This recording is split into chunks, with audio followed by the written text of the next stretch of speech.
And now, it's time for another episode with the two brothers who ice fish from the same hole, who have kicked the same field goals, and who will have you laughing from start to finish. Bringing you the sports, music, and entertainment straight from their Eskimo hut. It's the Eskimo Brothers Podcast.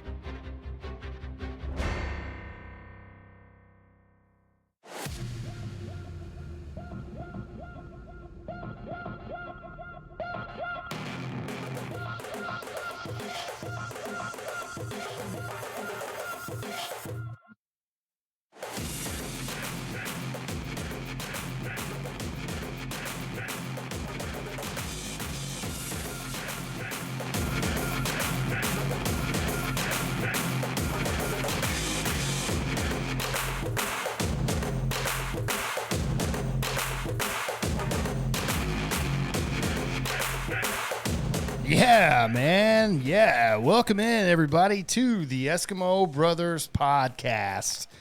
Woo, this is episode number 174. How's it going out there, everybody? Welcome in.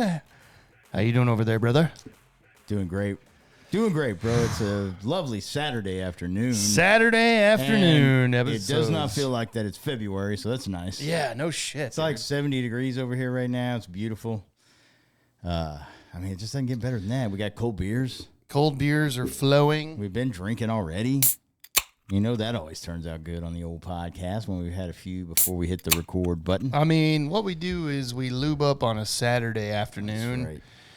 And then we hit that record button because it's nice to feel a little loose sometimes, you know? Yeah. It's like, you know, we're a little loosey-goosey, as they say. Once again, hey, just real quick before we get going on this episode, shout out to the greatness of Martin House Brewing, bro. Yeah, for today's shenanigans. Fort Worth, baby. For today's shenanigans, guys, today was Martin House. It's February 1st. And just like, also shout out 7-Eleven. I'll get in that in a second. January's a long fucking month. It is. It feels like it's forever. Yeah. It really does. Everybody always says that. January's a long fucking month, and everybody's like, Jesus, is it over yet? It's officially over. Celebrate that. A couple places that did a couple things. So, number one, we went to Martin House today because today they were celebrating the start of February by doing $1 wristbands, which gives you a souvenir glass and 4 beers, basically. Yeah, so you paid 25 cents for a beer. Yeah, that's right. Yeah. And it was kind of to commemorate the whole like dry January. Yeah, that's right. Which I did not participate in. No, I definitely didn't either. As you've seen our football streams. Some people do, and I don't know how you make it through January because that's like the longest month every year. Yeah, that is. And so, but yeah, they did that, and so yeah, you paid $1, you got a wristband with 4 beers on it, and you got to drink 4 beers for $1, and that was beautiful. So amazing. Yeah. And, you know, Martin House beers, if you've never had any out there, guys, if you're in the Fort Worth area every once in a while, stop in there. Yeah, and those wristbands are normally $20. Yeah, it's normally $20 when they do an event. Yeah. For the 4 beers in the glass. But like I said, and we said today, $1 wristbands for a couple hours that got you in for $1. Yeah. I mean, think about that. 25 cents a beer, like you said. Yeah, and you knew we weren't going to pass that up. Yeah. Yeah, we were like, I went up there. Leaf didn't have any cash, and he was like, do you have an extra $1 cash? And I was like, actually, I do. Yeah. And so I was like, yeah, I need 2. And, yeah, it was $1.99 is what she said. I was like, Jesus, this is amazing. I even gave her a little tip, bro. Yeah. I was like, this just feels like it just feels like it's crazy. I've never had this cheap a beer ever. Yeah, it's been a while. So, yeah. Shout out to Martin House. Shout out to Martin House. Great company. They got great beer. Like me and Sam were talking earlier. It's like I've never had a beer where I was just like, ugh. Mm-hmm. They've all been very tasty. Now I haven't tried any of their IPAs because I stay away from that. Yeah, I'm not an IPA. Everything drinker. I have tried has been delicious. So not an IPA drinker either. I think if I got an IPA, I wouldn't like it because I just know that too many hops for me. Yeah, no, that's too hoppy of a beer for me. I don't like it. I'm not a fan. I know there's a lot of people that do. Yeah, they're generally more like they're like higher in alcohol content, but I've tasted some before, and I've not ever liked one, so I just kind of stay away. Not a fan. And then also just want to say yesterday, shout out to 7-Eleven for hooking us up with free small Slurpees all day on January 31st. I went and got mine because there's a 7-Eleven down the road. It's not far. And I was like, if they're offering free small Slurpees, you better be right. I'm going to go drop in and get one. Hell yeah. Free stuff is amazing. Yeah. And they just had all the cups lined up. They were like, free Slurpees. And I was like, hell yes. Yeah, shout out to those corporations that make things awesome. That actually give a fuck. Yeah. They care about their fucking customers, obviously. Yeah. So it's been a nice little Friday and Saturday today, obviously, as we sit and record on a Saturday afternoon. We are trying something a little different. We're not live. If all goes well, this video will come out with audio on our YouTube channel. The video will come out. We'll see. There's no promises there. We're trying something new, okay? Yeah. So we are on video. Hopefully, if you're listening on audio and you're like, man, I love audio, but I like to see these sexy bastards. Well, there's a good chance we're on our YouTube channel. We'll see. That's right. We got that YouTube channel out there, so y'all go check that out and hit subscribe on the old channel. It's free. So it doesn't cost you a dime. We'll see if it actually makes it. Yeah, we'll see if this works. If Yeah. not, then we'll go back to doing live, I'm sure. Yeah, we'll try it out, okay? Yeah. So anyways, but it's been a nice little afternoon, and I'm glad to be here. This was a long week, actually, for me, man. I felt like this was a really long week. I was like, man, fuck, dude, I just can't. Because I knew we were going to do this on Saturday, and the Martin House thing, and I was like, God, get me to Saturday, bro. I just need to get to Saturday. Well, it was kind of long for me too, but I mean, I just started a new job, so it's all still kind of new and fun, actually. Mm-hmm. But like, this was my first time driving into an office in like Years. like 2.5 years probably. Yeah. So that, I mean, and it wasn't like terrible as far as traffic wise, because there's the normal delays, but like, Sure. it wasn't bad. But still, it was like, man, this was like Monday through Friday going to an office. I got to get used to this again. But my company is awesome. Hard to do, bro. Yeah. I don't have to do it every day. Like next week, I'm at home all week, and then I go back to the office every day. So they do alternate the week, so that's cool. But yeah, it was kind of long just for that reason, because I'm not used to going to an office at all. Mm-hmm. And so doing that 5 days in a row, I was like, yeah, man, I got to get back into the swing of this. Yeah, man. Welcome back. Yeah, right. Yeah, it's just a long week. I'm happy it's Saturday, and I got to tell you out there, if you're listening on audio or watching this on YouTube, that's the same day. We're trying to line this shit up the same day, actually. Yeah, absolutely. I can tell you the future, bro. I'm already drunk. No, I'm getting there, bro. It's going to be fun. Yeah. So yeah, let's jump in, man. We got a lot to get to, actually. This episode may be a little bit of a longer one, and I love that. I do love that, actually. We'll see. I mean, I always say that, and then I look back, I'm like, oh, it's a standard one hour and 40-ish or 1 hour and 30. So Yeah. there's no constraints, though. We'll do whatever we want. Yeah, we'll go 4 hours. Yeah. Oh, God. The streams have been 4 hours before. Those are football great. games or baseball games for sure, yeah. Yeah. So anyways, okay. Let's jump in, man. A lot to get to. A lot of fun stuff. Hopefully you're enjoying the content. Let us know, and we'll make sure we keep you entertained, if you will, if you listen out there. Okay. So, first things up, man. I just want to mention real quick that I watched a documentary the other day when I was bored, and I was like, oh, yeah, I saw this on socials, and I wanted to check it out. So it's a documentary.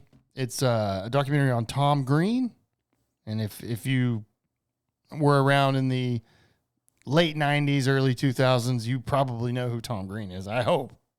I mean, you know who that is, right?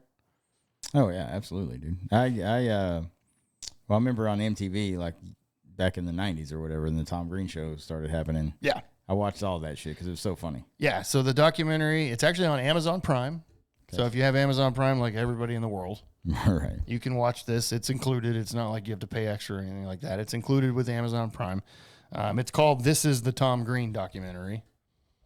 Since, the show or whatever, it was the Tom Green Show. But if you ever watch the show, it's like, this is the Tom Green Show. It's not the Green Tom Show. You know the song at the beginning? Yeah. So the documentary was about his basically like early life and then getting to where he was in the show. And then after that, going to the movies and stuff like that. And I mean, yeah, growing up in the late 90s, early 2000s, this was like peak for me, like middle school, high school. So like Tom Green Show was hilarious on MTV. What you don't know, or what I didn't know personally, was before all of that, there was a lot of shit that he did. And so the documentary goes into that, and it's produced and directed by him, I think, too, actually. He does most of his own shit. Yeah. Yeah, I think he always has. Yeah. Yeah. And so it's really good. It's really interesting to see how he is now, because he's older now. But man, he did a lot of this shit when he was young, dude, actually. So he's really not that old. Yeah. You forget about that. And I had no clue. I had absolutely no idea. And if you knew this out there, then props to you. But I had no clue before the Tom Green show, before he did all that. He was in a rap group that had a record deal. I didn't know that either. No clue. Yeah. He had a record deal. They went to New York City and recorded and everything. That's crazy. Yeah, so you find out about that and some of the music that he did.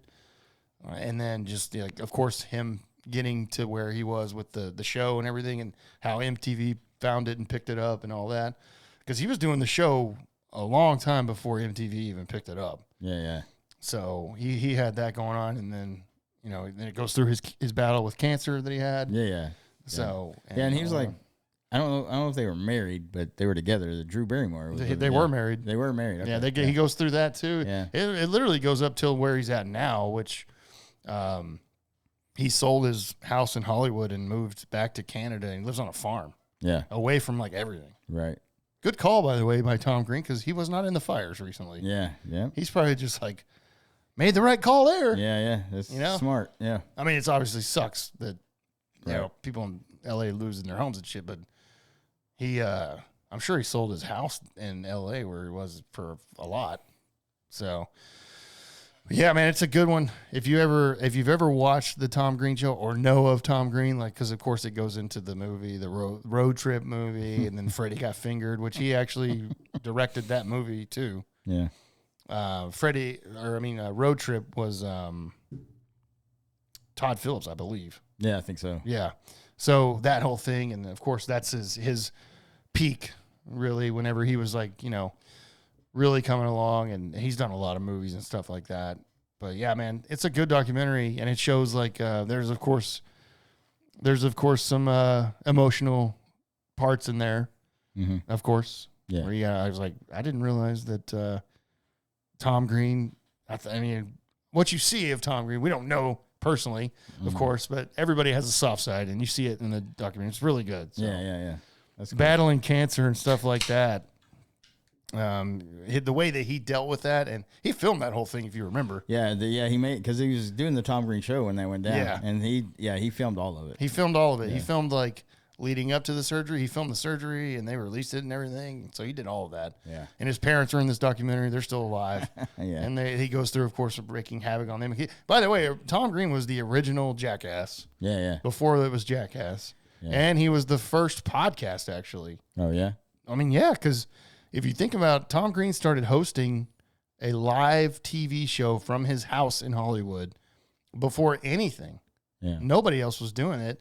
And Joe Rogan was on his, I think it was called Webisode or something like that was his name of his. Yeah. And Joe Rogan was on it, and Joe Rogan was like, this is fucking awesome. And then that's when Joe Rogan started his podcast. Nice. So you get to see that, and you get to see Tom Green appear on the Joe Rogan podcast, and Joe Rogan basically being like, the only reason I'm here is because of you. Right. And obviously, because on the episode, Joe Rogan was like, man, this is fucking awesome. This is back in the early 2000s and shit. And Joe Rogan's like, this is fucking awesome. The only thing you got to do is figure out how to make money. And then, like, they flip to the podcast that he's on, like, modern day with Joe Rogan. Tom Green's like, you obviously figured that out. Because Joe Rogan makes $200 million from Spotify or whatever. That's insane, Yeah. It's the biggest podcast in the world. So, yeah. Pretty cool, man. If you ever want to check that out, Tom Green's a good dude, actually. He's hilarious. He still does stand-up. And this documentary, I'm sure he made money on that as well with Amazon or whatever. And he still does stand-up. And one of the funniest, craziest guys. I remember just a couple of videos running through my head. Really funny guy. Go check it out on Amazon Prime and tell me what you think. All right. Yeah, I need to put that on my list because I was a huge fan of that guy, dude. Mm-hmm. Bro, he's still out there. Yeah, he's still out there. Dude, he was kind of like, he was Bam Margera before Bam was, Jackass like before they were Jackass. Yeah, before because he was fucking with his parents all the time, like Yeah. Bam used to do. And Exactly. Dude, I remember that one where he was interviewing his parents, bro, and he said something about, he calls his parents by their first name. I can't remember their names at the moment, but he's talking to his dad. He's like, yeah, remember when you came home and the dinner wasn't ready? He's like, what did you say? He's like, his dad's like, I just said, where's my dinner? And then Tom Green goes, no, you said, where's my dinner, bitch? And he's all making it uncomfortable and shit. And I was like, couple of great scenes. Yeah. Those skits or whatever he does. Yeah. There was a couple that they go over in the documentary. They're the most famous ones. Undercutters was one. Oh God, that was funny, dude. Where he followed the pizza guy around and tried to like get the. Yeah, he goes, yeah, you buy a pizza and we'll sell it to you for cheaper. Yeah, and then he like has the tackle box full of toppings. He's like, what do you want? It's so good, dude. Yeah. That one, and then the Slutmobile where he painted on his dad's hood of his car. Yeah. It said on the bottom of it Slutmobile, and it had like naked ladies on it. Yeah. And his dad comes out because he was hiding in the bushes. His dad comes out like, what the fuck? And then his dad walks to work, and then he walks to the bus stop, actually, and then he pulls up. Tom Green pulls up in the car, and there's a ton of people at the bus stop. He's like, Dad, take it to work. What's wrong going in the Slutmobile? People were like, Jesus. I remember there was one where he did he painted their house when they went on vacation. Oh, he painted it plaid, bro. Yeah. And then to make up for it, he goes, I made a statue for you guys. And then he pulls the sheet off the statue, and it's them doing doggy style sex in the front yard. And they're like, what the fuck? Yeah. Yeah, he's the original one. Yeah. Because nobody else did that shit before Tom Green, bro. Right. So it's pretty good. Yeah, he was the OG, bro. He was fucking hilarious. That show was. I never missed an episode. Yeah, it really. I mean, MTV. I was right there at that. Like that was for you, like middle school. You said it was like that was like high school. Like I graduated, but I watched that show. And I remember when I was still at home, my parents were like, "Why are you watching this stupid shit?" And I'm like, "This is funny." Yeah, it was. I mean, yeah, they won't get it. Yeah, no, they won't get it. Parents would never got it. No. So yeah, it was really good, and just again, it goes to that. It leads into that, and then all the whole story of the cancer and stuff like that, and he dealt with that he dealt with cancer. He goes through this, obviously. He's talking to his parents during the documentary, and how he dealt with cancer was obviously using comedy. And you saw that in the episodes. Yeah, no, he recorded every minute of that shit. Yeah, he was at dinner. He could, Yeah, they were at a restaurant, his entire family, and then his co-host, and Drew Barrymore's right there. Yeah. And then the waitress was like, what can I get you to drink? And he's like, hi, I have cancer. I might die. This is our last meal. And everybody's like, Jesus, Tom. Yeah, and then I remember at that same dinner, he toasted. He goes, here's to it spreading to the lungs. Yeah. He's just making everybody uncomfortable and shit. Yeah, everybody was like, Jesus, man. I mean, that's just what he did, dude. That's what he does, bro. And he talks about it. Like I said, it gets, and it wrecked him a little bit, the whole, like, surgeries and everything. Like, he was in some serious, like, physical pain and everything. Yeah. And then it gets emotional and everything, just like you'd like to see in a documentary. Right, yeah. So, 100%. but he's in a good place now, and it's really good ending and everything. So, yeah, check it out, man. Let me know what you think. Yeah, I was spending a lot of time on the Tom Green documentary, but hey, you know what? It's fucking good. Is what it is. I bet it is. I've got that one on my list now. Yeah. So check it out. Okay. Let's see. I'm going to hit a couple entertainment things really quick. I know you have a couple things too. Let's see. So just a quick update out here for one of our favorite like indie films / franchises, I guess is what I was looking for. What I was looking to say. We knew this was coming, by the way. We knew it was coming. We just didn't know 100% for sure, but it's confirmed now, obviously, thanks to the director, bro, Damien Leone.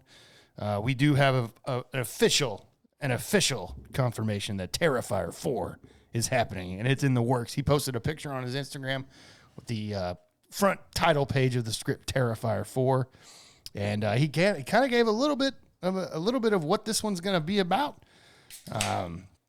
Basically says that this is going to be this is definitely the most epic, thrilling, nasty, horrifying, and emotional, utterly satisfying conclusion. So we'll see. This may be the last one. That's what he said. P.S. I'm finally going to reveal Art's origin. Oh, hell yeah. So we're going to know how he became. Utterly satisfying conclusion. So this may be the last one. Okay. Which is okay with me. There's 4. Yeah. That's good. Yeah, I did hear, like, after the third one, there was, like, talk maybe there might be 1 or 2 more left. Yeah, I thought there was going to be 2, yeah. But apparently this might be it. I'd be fine with that. Yeah. As long, if he makes it epic, because, man, I'm all, like, when we saw Terrifier 2 in the theaters, like, what, 3 years ago or whatever Yeah, it probably was, yeah. And I was all on board, man, because I was like, man, this guy knows what he's doing. It's independent, he's doing it on his own mostly and all this. And budget of $250K. Yeah, and then we heard he got a bigger budget for 3, and then of course that was great. We saw that one in theaters too. We're number one movie in the country. Yeah, it was wild, dude. I was like, we're all about rooting for the little guys like this. So sure, it's very cool. So yeah, I'm actually pumped to see it. If it's the end and he closes it out right, I'll be happy. Man. I have no. By the way, I have no doubt that it'll be awesome. Oh yeah, this guy's good, man, and then hopefully this leads to bigger jobs for him. Because he's a hell of a director, and great storyteller, by the way. Yep. So that's good to know that he's busy writing it and putting the final everything together. Because I'm assuming they'll probably start filming it maybe later this year. I don't know. We'll see. Yeah. But it's good that it's actually it's in the works, and hopefully we get it. I don't know. I'm hopeful here. Maybe 2026. Yeah. Maybe around Halloween time. Yeah, 2026. Lauren Lavera, obviously, she's coming back. Yeah. And we love her. She's got everything that you want. She's a young up and comer and is beautiful. Yeah. Beautiful, but she's actually really fucking good. Yeah, she is. That's the thing. It's like, yeah, she's hot and everything, but she's fucking good. Yeah, she's great in these movies. So she deserves more bigger roles, which we talked about how she's getting them. Yeah. And hopefully just more and more. Yeah, she'll be in another horror movie coming out soon, I think. Like maybe this year, later this year. I think she could be, like, I know she's in the horror genre and everything like that, but I think she could do anything. Yeah, I bet she can. Yeah. And everybody will start catching on to this girl and she'll start getting bigger roles, I'm sure. I hope so. I'm rooting for her, that's for sure. Most definitely. So there you go, man. It's official. We knew it was happening, especially with as much money as the third one made, and it was number one in the country. I'm like, yeah, they're doing another one. Yeah, that was crazy, and I was like, hell yeah. So we're definitely getting another one. Yeah, and all the characters will be back, I'm sure. Yeah. Well, everybody that survived, anyways. Yeah, a lot of them die in these movies. Yeah, because by the way, don't kid yourself. This is brutal and murder everywhere. Yeah, no, these are disgusting, and the death he makes the deaths even like more creative every time, and I was like, so yeah, I guarantee number 4 is gonna be wild. Yeah, and we'll see the origin. Yeah, because we didn't know. Yeah, we have no idea where this Art the Clown came from. He just started murdering people. He just showed up and started fucking people up, and you're like, okay, yeah. So we'll see what happened. Why'd this guy go crazy in a clown suit? Yeah, so that'll be cool to see, man. Hell yeah, bro. Okay, and then I just want to mention real quick one of the shows that we love. We've talked about so much, and we knew this was coming. This is just a quick hit. For everybody out there wondering, Squid Game Season 3. We knew it was coming out this year. We have an official date now. Nice. June 7th is your official date. June 7th, 2025 is the official date. Season 3 Squid Game comes out. That is the final season of Squid Game. So we will see how this ends, by the way. And I think I think it's going to be a good ending. Well, let's just put it this way. People will be mad about no matter what this guy ends it anyway because you can't satisfy everybody. Right.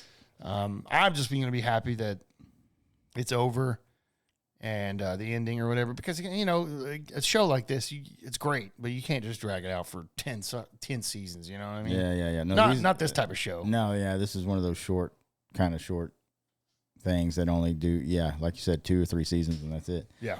So June 27th. But that's cool that they're not making us wait a long time, because the second season came out in January or whatever it was. It was like a 3-year gap. Yeah.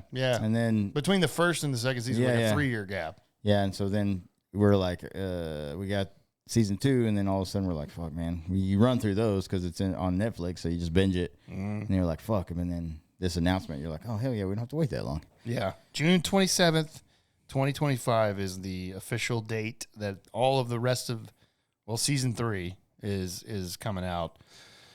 So I don't know how many, I didn't see how many episodes there were, but yeah, the good news about that, like you said, is they filmed season 2 and 3 together. Right. So they were just waiting, and I can't wait on that.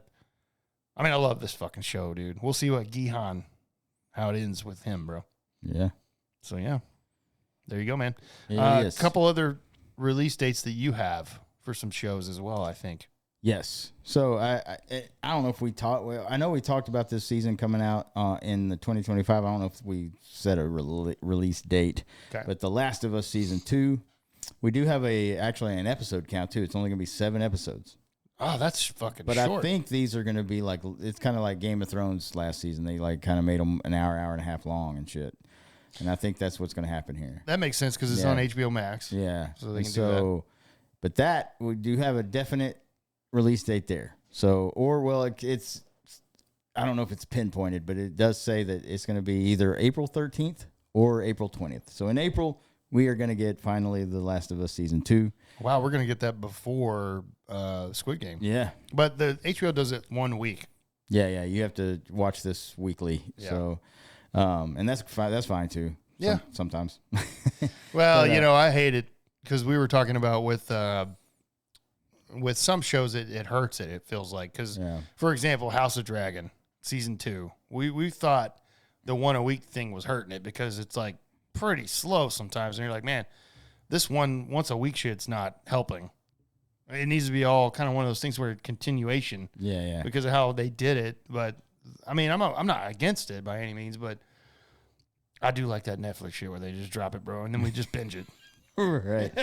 Which shout out to Cobra Kai in like 2 weeks. We're gonna get that last. Oh yeah, the last that's part right. of that season, so that's cool too. But I'll watch that in a day, and we'll talk about it. Yeah, and then this is definitely coming out in April 13th or 20th, and it's 7 episodes. We're gonna kind of maybe there's part 1 and part 2 on the video game series. There's not a part 3, so I don't know if they're gonna try to continue this after this or what. But that's when it'll get shitty. But like the first season followed that first video game pretty fucking close. Oh, it was like dead on. Some of the scenes were dead on. Yes, yeah. They it was almost like shot for shot. Yeah, and you're like, holy shit, they did great. So I think this will be a great season too. I hope so. If you have played the second video game, you know that Joel dies. So Pedro Pascal's character They're not doing that. They're gonna keep him, bro. I would think so, bro. Yeah, that's too big of a name, bro. Because he's way too good in this show. By the way, he really is. Yeah. So we'll see what happens. I'm pumped for that. Next coming up, we talked about this before because Jonathan Majors, who was in the next kind of phase, they were going to kick off the next phase of the Marvel universe with Jonathan Majors being kind of the next villain. Well, we saw him. Yeah, we saw him in the Ant-Man and Quantumanium. Yeah. But then he had a little trouble with a female, and of course, guilty. You're guilty immediately as soon as this stuff comes out. So then his agency dropped him. Disney, who had a couple of movies in it, with him in it, they dropped those movies, and I thought they were going to be done forever. But then, of course, guess what happens? Yeah. He's clean. He's there. Everything's dropped. Everything got dropped. Yeah. Everything got dropped. And so guess what? Now Disney's like, all right, we'll release your movie now. And this movie was supposed to come out like 2023 or 24. And but now the trailer comes out. It's called Magazine Dreams. It's about a bodybuilder. And we talked about this movie before. We definitely did talk about this. Yeah. And now they premiered it at Sundance 2 years ago. And then that's probably when we talked about it. Yeah, and then all that shit happened and they dropped him and stuff. But now they're bringing it back because it's been done forever. They were going to release it not too long after that Sundance debut. Yeah. But the first trailer's out there. I watched it. It looks pretty intense. I'm going to have to watch that. I didn't see it yet. Yeah, I may not do like a theater thing, but I may wait for streaming for this. But it looks good. It looks. I mean, Jonathan Majors is a great actor, by the way. Yeah, he is. And so, I thought he was great as Kang, by the way. Yeah, I did too. Yeah. So that's back on. Disney's like, all right. Yeah. I mean, this is why you don't fucking drop anybody until you know the fucking full story. Yeah, man. It makes no sense to me. There's two sides to every story, right? And so, it's obviously horrible accusations. Like, okay, well, anybody can say that about anybody. Is it true, actually? Yeah, I mean, these days you just go on social media and say this guy beat me, and then people are going to believe it. Exactly. And it's bullshit. Exactly right. So, I mean, I'm glad that they're putting this movie out, man. This guy deserves to kind of get his life back, and because he's a good actor. Hopefully he stays away from chicks like this or whatever. And, no kidding. And lesson learned for him, I'm sure. Yeah. So, I'll be looking. Yeah, watch that trailer because it's pretty intense. It looks like it's pretty good. So we'll go check it out after this episode. Yeah. Yeah. But that's it's my two entertainment things there. Well, I'm rooting for Jonathan Majors because he's very talented. Yeah, he is. And he's obviously, really let me just say real quick, of course, the accusations were terrible, but we're of the mindset of just because somebody says that, let's hold up, let's wait for the real evidence to come out. Right. And then it did. and he went through that and everything. He was found guilty, but then like for some reason they appealed it, and then all of a sudden the charges were dropped or something. So I don't know. I mean, I saw the video. It didn't look like he was doing anything wrong. It looked like they were in an argument. Yeah, and it looked but like you never saw him hit anybody. Or anything. It looks like he was trying to get away from the situation. Yeah, exactly. The video looked like he was the one trying to get away from the situation. Yeah. So I don't know. And I'm not going to sit here in my house and say that I know everything because I never met the guy. No. I don't know the guy. I don't know anything. I just know that, like, you know, let's just see what happened. Now, obviously, if it was true and we saw the video, like, for example, Ray Rice, we saw that video. And then Roger Goodell's like, he actually knocked a chick out we saw it 3 games. Yeah. That's wild. Yeah. He's like, oh, Matt Ariza, the punter, accusations, suspended for a year. And it's like, what? Yeah. It makes no sense, man. So, yeah, I am of the mindset of like, let's get it all out there and make sure that this is legit because you're right, man. If somebody on social media posts it or whatever, you know, especially with people that have money, and I'm not, you know, I just, like I said, now if it was true or whatever, when we found out it was true, then yeah, I'd be like, well, Jonathan Majors is a piece of shit. Right. So, right. But everything was dropped. Yeah. So that should tell you a little bit right there. Yeah. You know. But I'm rooting for him. Like I said, I'm rooting for Jonathan Majors because of what we have seen from him in his work. He's been very good. Yeah. His whole career. And let's just hope that everything was obviously false and he gets back on track. Now, unfortunately, he's not going to be in the Marvel story anymore. They've already bailed on that. Yeah, they've already kind of restructured everything. So, I mean, it's going to be hard to go back to that. But, you know, it sucks, man. That's what I said. Like, don't fucking do anything until you get the whole story. Yeah. And I know sometimes that takes years if they do go to trial and shit. But this. Well, now you see that with Johnny Depp, too. Yeah. Yeah. That whole thing, Disney dropped him, and now everything that came out is like, oh, Amber Heard's a crazy one. And now they're like, hey, about those next pirate movies, we would love for you to come back as Captain Jack Sparrow. If I'm Johnny Depp, I'm gonna be like, it's gonna cost you $1 billion. Yeah. That's the price tag. You're gonna have to pay me a huge upfront fee for it, and then you're gonna give me back end shit. You're gonna give me like 20% of the fucking exactly. I'd be like, I said $1 billion. That's obviously, but I'd be like, my price tag is per movie $100 million. Yeah. And I get 20% of the box office. Yeah. And we will make $1 billion. And if you don't want me, then go get somebody else. Yeah. And good luck with the movie, by the way. Watch that fucking tank. Good luck with the movie if you cast somebody else besides Captain Jack Sparrow. Exactly. Good fucking luck. Yeah. Anyways. But anyway, yeah, I mean, and I understand there's like timelines on these things, but I mean, just come on, dude. Don't ruin somebody's fucking life just because somebody said something. Yeah. And you haven't even gone through the whole fucking process. Go through the process first and let's figure it out. Yeah. You know? All right. Well, good for him, man. Yeah. I want to bounce back for him because he's good. And we'll see what happens. But okay.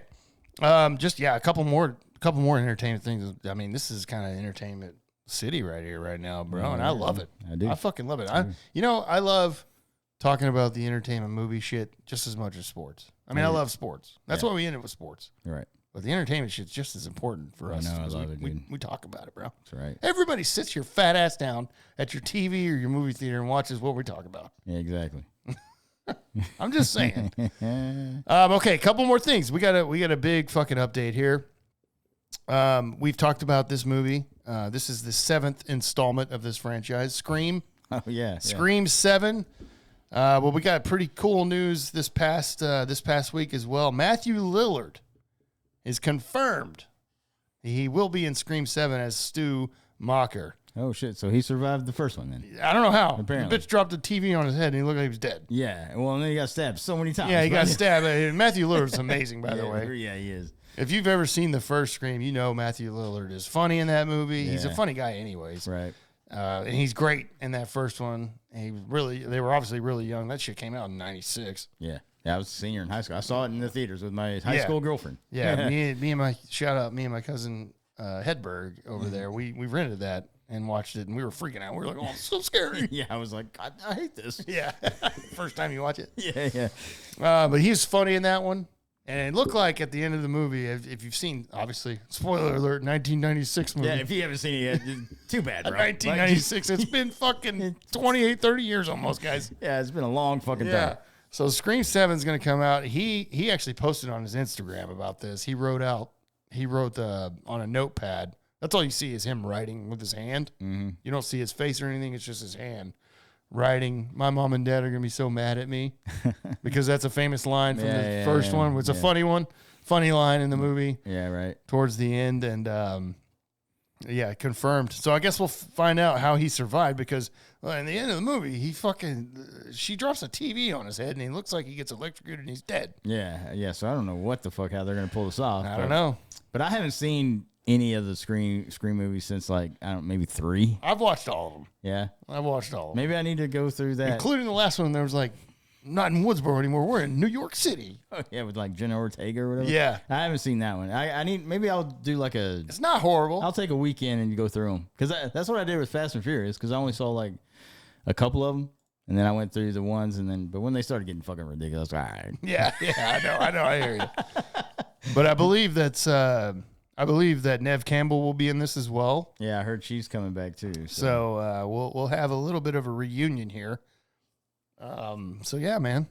Courtney Cox is in this as well. Oh wow. Of course. So yeah. We'll have a decent maybe screen. I mean, I don't know, dude, because they've all been kind of whatever. I mean, it is what it is, bro. There's a guy in a ghost face mask out there stabbing people. That's what it is. I mean, it's for fun. Yeah. I mean, these aren't. They're very entertaining. They're not winning awards anytime soon. You know what I mean? And of course, Wes Craven created all this. He's gone now. Right. Yeah. So, but yeah, man, they still make money.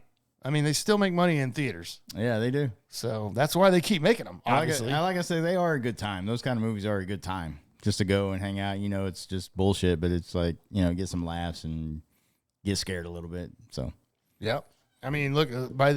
Speaking of money, Scream 6 was really in March 2023. Which, by the way, come on, guys, let's bump that to September or October around Halloween. Yeah, really. March is stupid, but it was a record for that franchise actually. Oh wow.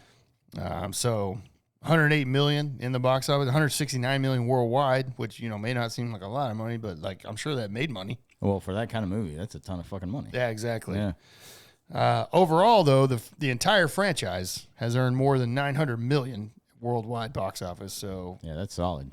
They're still going to make it. Scream 7 is coming out February 27th of 2026. So I didn't know there was a release date. Why the hell are they doing that? Yeah, put it towards Halloween, bro. That'd be a lot better. Yeah, maybe they're trying to avoid all those other Halloween movies. I guess, man. I just feel like that would don't want to compete with fucking Terrifier 4. Yeah. I don't know, but anyways, yeah, it's good. It's good news though that Matthew Lillard's back in because that was a great character. He's a good character, and he's a good dude. Yeah, funny guy. So we'll see. And then speaking of just another thing, man, we got some horror updates. Yeah, hell yeah! In February, I like it. Interesting that I saw this this week as well. Do you remember that movie from 1998 called The Faculty? Oh God, yeah. Yeah, Elijah Wood, bro. Elijah Wood, and Josh Hartnett. Yeah, man. There was some pretty good actors in that. Actually. That was another because I graduated in '97, and so and I remember I think me and my girlfriend rented that and did a fucking movie night with that one because I remember seeing that early on. Yeah. Yeah, The Faculty had Josh Hartnett, Elijah Wood, and a few others, but. I think that was the first time I saw is it Famke Janssen? Wasn't she one of the teachers? She is in the teachers. Yeah, so hot, bro. So was what's his name too? Oh my God, I know who you're talking about. It's the Terminator dude. Terminator. Well, he's in there. Yeah, he's in there. And then another teacher was Jon Stewart. Oh fuck yeah, Jon Stewart. Oh God, it's bringing back memories. Right? Yeah, I know, right? So it's been a while since I've seen this movie too. Yeah. But everybody knows the whole story of Faculty. All of a sudden, this school in the town, something's going on, and then there's something happens, bro, and there's aliens that hit, and they're like, oh God. Yeah. And this group of students that's outcasts and popular, and they come together and they got to survive. And right. It was pretty cool when the first time I watched it, actually. Yeah. Kate Holmes is in that too, right? Is that the fact? No. I'm thinking of another kind of teen movie. Okay, never mind. No, she's not in that. Anyways, all this said here, Miramax has actually announced that they will remake this. Oh shit! There's a remake. Like a reboot or remake. Not a sequel or That's anything? what it says, remake. Okay. Robert Rodriguez, who was the original director, he's going to produce the remake. Oh, shit. I didn't know he actually directed that, actually. Yeah. So he's actually going to be involved to do it as well. They're going to remake the whole thing. New version. Okay. So it's probably going to be shit. Making it modernized and shit. Yeah. Which means it's going to be shit. Probably. Because it's going to be woke and some shit. Oh, God, yeah. Yeah. Nothing beats these 98s. You ain't beating these 90s movies, bro. No shot, bro. I'm not falling for it, bro. I would definitely, well, we'll see. I mean, we'll see the trailer when it comes out. But yeah. I mean, if it's a whole reboot and everything, then, it's going to suck. Oh, the chick that you were talking about, you thought it was Katie Holmes. That's Jordana Brewster. Oh, okay. Who was in Fast and the Furious, but this is her first movie, I think. Katie Holmes was in the other one, that the Disturbance or something with, I think you're right. Yeah. James Marsden. Or it was another one of those school fucking teachers being weird. And I forgot this movie, too. The Faculty Usher was in it. Oh, fuck yeah, he was, dude.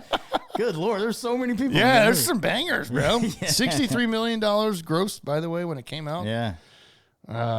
So yeah, and it kind of became a cult hit. I remember the fucking soundtrack was a fucking banger. Yeah, too, that was actually true. Yeah, it kind of became a cult thing where people enjoyed so they're remaking it, and it'll for me and Leaf, I think I can speak for you as far as a remake goes with a '98 film that was like pretty good. Like it's gonna be ass. It probably is, yeah. Yeah, it's just they're rebooting for the new generation because they ran out of ideas, man. We talked about this so many times, right? Dude. Yeah. It's hard to strike oil twice, bro, in the same spot. You know what I mean? Yeah, no, it's going to be ass, bro. Yeah. Let's put it that way. Right. So, yeah, we'll see. But just wanted to mention that. That's something that came across. And I will say this, though, as far as it has nothing to do with this, but the main guy in the movie, Josh Hartnett, he's kind of seen like a resurgence of his career lately. Yeah, he has. So, and I like that because I like Josh Hartnett, man. Oh, he was good, man. That one of the best movies that I've ever seen, especially best vampire movies I've ever seen, was that 30 Days a Night, bro. Yeah. And he was in that. He was really good in that. Don't watch Trap, though. That was not a resurgent for him. I thought Josh Hartnett was great in that. It was just the story. Yeah. And M. Night Shyamalan is the Snakes salesman, bro.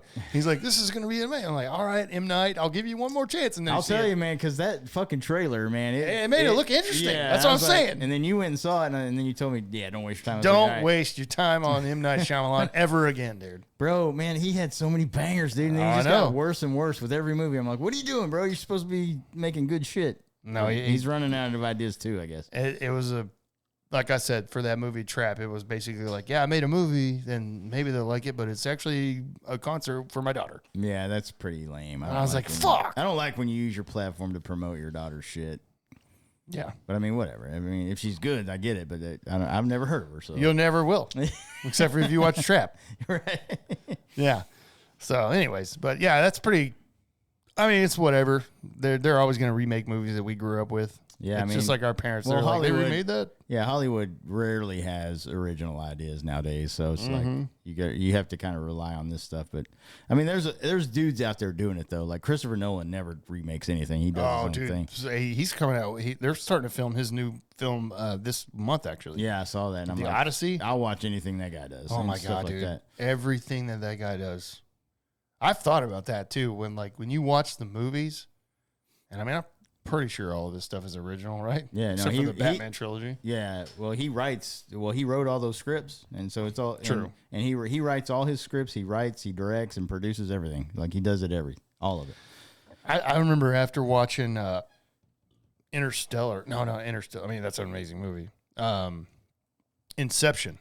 Oh god. When I watched Inception, I was like, who the fuck thinks of shit like this and makes it this badass? Yeah. He's fucking good, dude. Yeah. And him and his brother writes with him too, right? Yeah. And that one movie, man, the first one I ever saw Christopher Nolan was Memento, dude. Oh, yeah, Memento. And I was so goddamn confused. But then I read online, and then it said, yeah, go back and watch it this way. You had to watch it like 2 or 3 times to get it. Yeah, I have to do that with every Nolan movie. Yeah, whenever I watched it that one time and everything clicked for me, I was like, oh, this is one of the greatest movies I've ever seen. Yeah. I have to watch that with every Nolan movie. I'm like, I got to watch that again because I know I missed some stuff.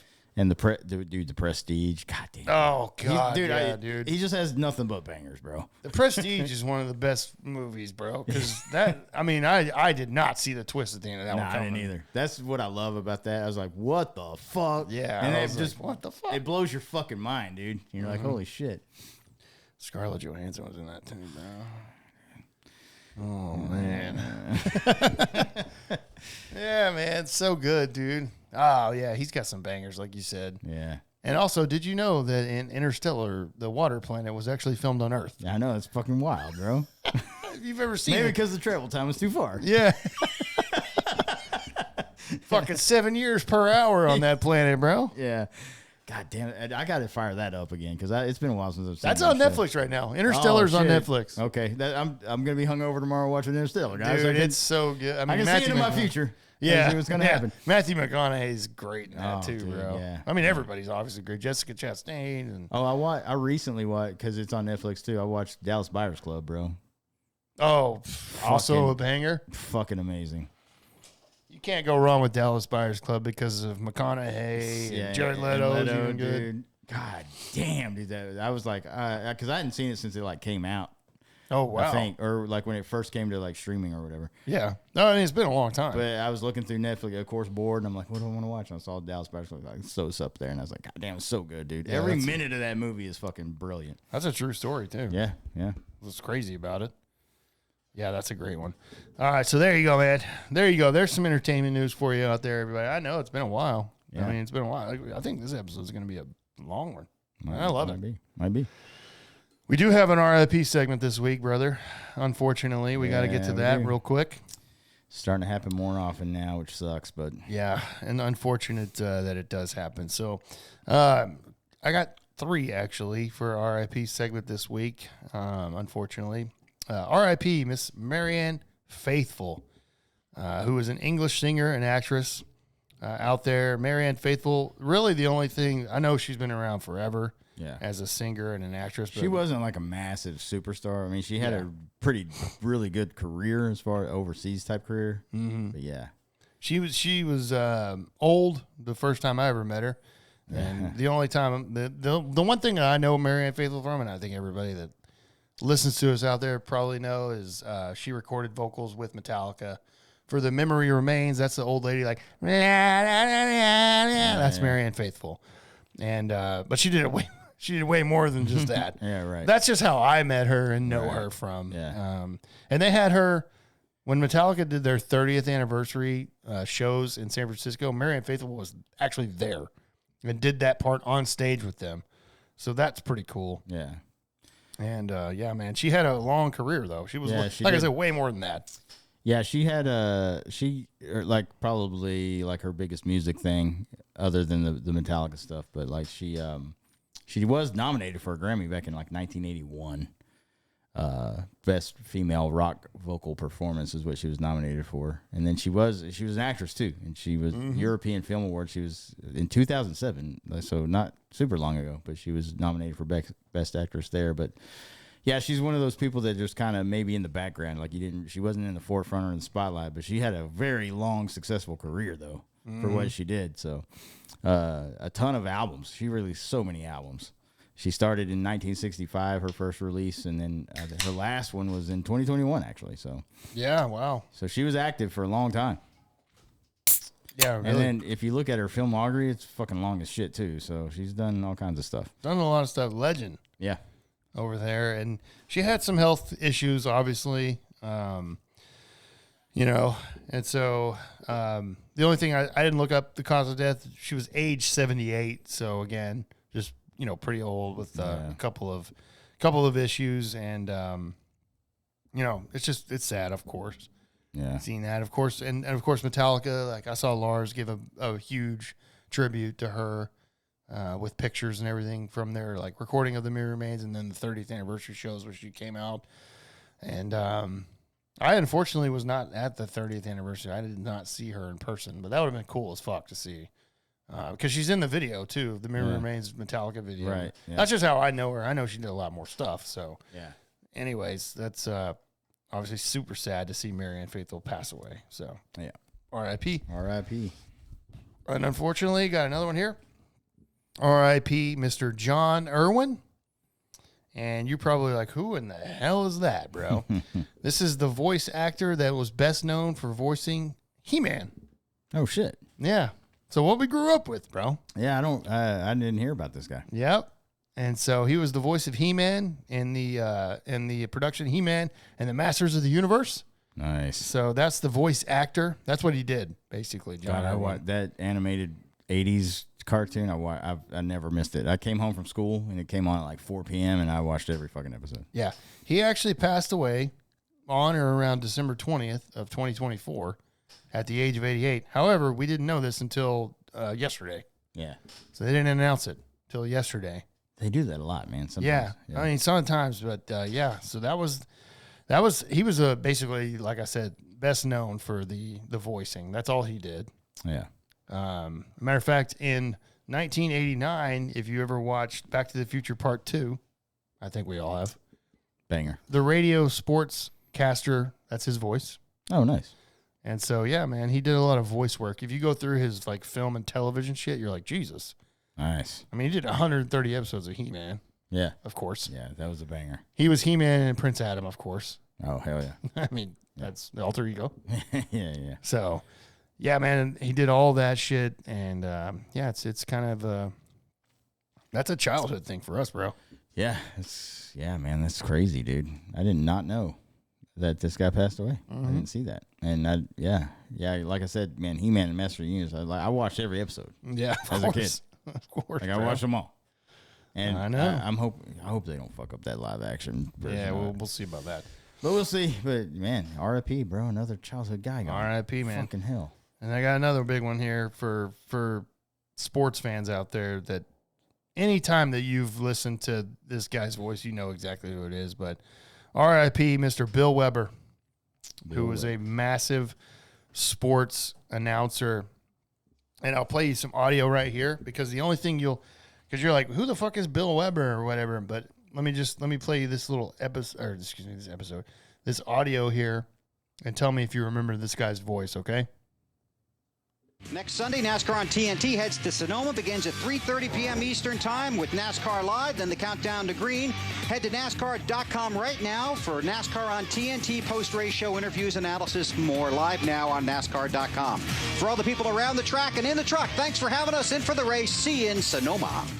That's Bill Weber's voice. Now, if you're like, who the hell is that? Come on, bro. You've heard that voice. Yeah. He did NASCAR a lot, but he also did a bunch of other stuff. He also died mid-December, and they kept it private until this past week. So we just found out this past week. So he died mid-December. He was 67 years old, and he was a legend, bro. And in the broadcast world and everything, super, super big legend. And I'm really sad to see that because I watch NASCAR. Yeah. And I watched when he was on NBC, ESPN, and TNT. He was a big part of that and the broadcasting and everything like that. So it's super sad to see that. His voice is iconic, actually, in my opinion. So, and he was on like a bunch of the NASCAR video games and shit. Right. Yeah. So you always heard his voice, man. I saw. Yeah. And I see like these highlights of this note. His only Daytona 500 call was in 2006, and that was when Jimmy Johnson won his first Daytona 500. So that was pretty iconic. Yeah, for sure. Because Jimmy Johnson went on to win like so many goddamn championships. 7. In a row. Yes, yeah. 7 championships. Yeah, and I hated that. I was like, God, fuck. That's why they changed the whole goddamn rules. Pretty much. I know, dude, but I was like, somebody beat him, please. But at the same time, I'm like, well, you know what? Greatness is greatness, bro. Well, yeah, that's what they said about the Bulls. Yeah. Fucking 6 in a row. What the fuck? Or whatever it was. 3 in a row. 3. And then a year off because Jordan was like, I'm playing baseball. And then he came back and they won 3 more in a row. Yeah, you're like, you can't stop this guy. No. And that's the way Jimmy Johnson was back in his day. You couldn't fucking beat that guy. No. Not at all. So, yeah, man, R.I.P. Bill Weber, too, bro. That's sad. Yeah. Like I said, that's a voice I think everybody will be familiar with when they hear it. So, it's unfortunate. R.I.P. segments suck. Yeah. We got to pay our respects to our legends, bro, that leave us, and I hate it. That's right. Yeah, like we're getting older. It's going to happen more often. Yeah, we said this. Like a lot of our heroes, man, because at the age we are now, they're a lot older than us, and like the guys we grew up with, they're starting to fall off, and it sucks, man. It's got part, like you said, part of your childhood's leaving you. It indeed sucks. All right. R.I.P. to all those great people. R.I.P. All right, man. We're going to move into some sports now. We got a lot to get to. We got a couple baseball things, and then we're going to get into the Super Bowl. This is the episode before the Super Bowl. So we're definitely going to get into that as well. So, yeah, And before we do that, though, I definitely again, this is a Saturday, so we're having a good time and we're drinking a little bit. So I definitely need to relieve myself. If that's okay. Our bladders are not what they used to be. They're just pathetic, actually. So we'll be right back. Right.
Yeah. All right, jumping over to the sports world. Let's jump into that on the back half of this episode, as always. A lot to get to, a lot of fun stuff. Like I said, we're going to do a couple quick baseball things. But as far as the Rangers go, nothing else really to talk about. I'm tired of talking about the Dodgers. Yeah. And then, of course, the news with the Super Bowl stuff going on. So, all right, quick thing here on the Rangers. This happened kind of literally almost after we recorded last week for 173. But the Rangers did announce that they are creating their own sports network, which is what we wanted, bro. We wanted it all along, man. This whole broadcasting shit, I'm like, do what the Yankees do, man. Create your own goddamn network. Yeah, there's so many teams out there that have their own shit, like the Longhorn Network. You know, Texas Longhorns have their own shit. Like you said, the Yankees they've had the Yes Network forever. They were way ahead of the game. Yeah, they were. And yeah, every team should do that because there's no way ever that should have happened with Bally Sports like it happened for us DFW people who love the Rangers. And like there was times where we couldn't watch the fucking game unless we went to DirecTV, and we don't want to do that. Yeah. A lot of people don't want to pay $300 a month for just to watch your Rangers play. You shouldn't have to pay that much to watch your fucking local team play. Yeah. Bally's was not available on anywhere but DirecTV and then Fubo finally. Yeah. But it wasn't available to everybody. Yeah. Yeah, no, we had to go to for a while, we had to just go to like a sports bar and watch our goddamn team. That's fucking ridiculous. Yeah, it is. And so, yeah, we were always all about, like, just start your own fucking thing. There's so many teams that have done it. Get in a room with one of those owners and fucking talk about it. Yep. And finally, now here we are.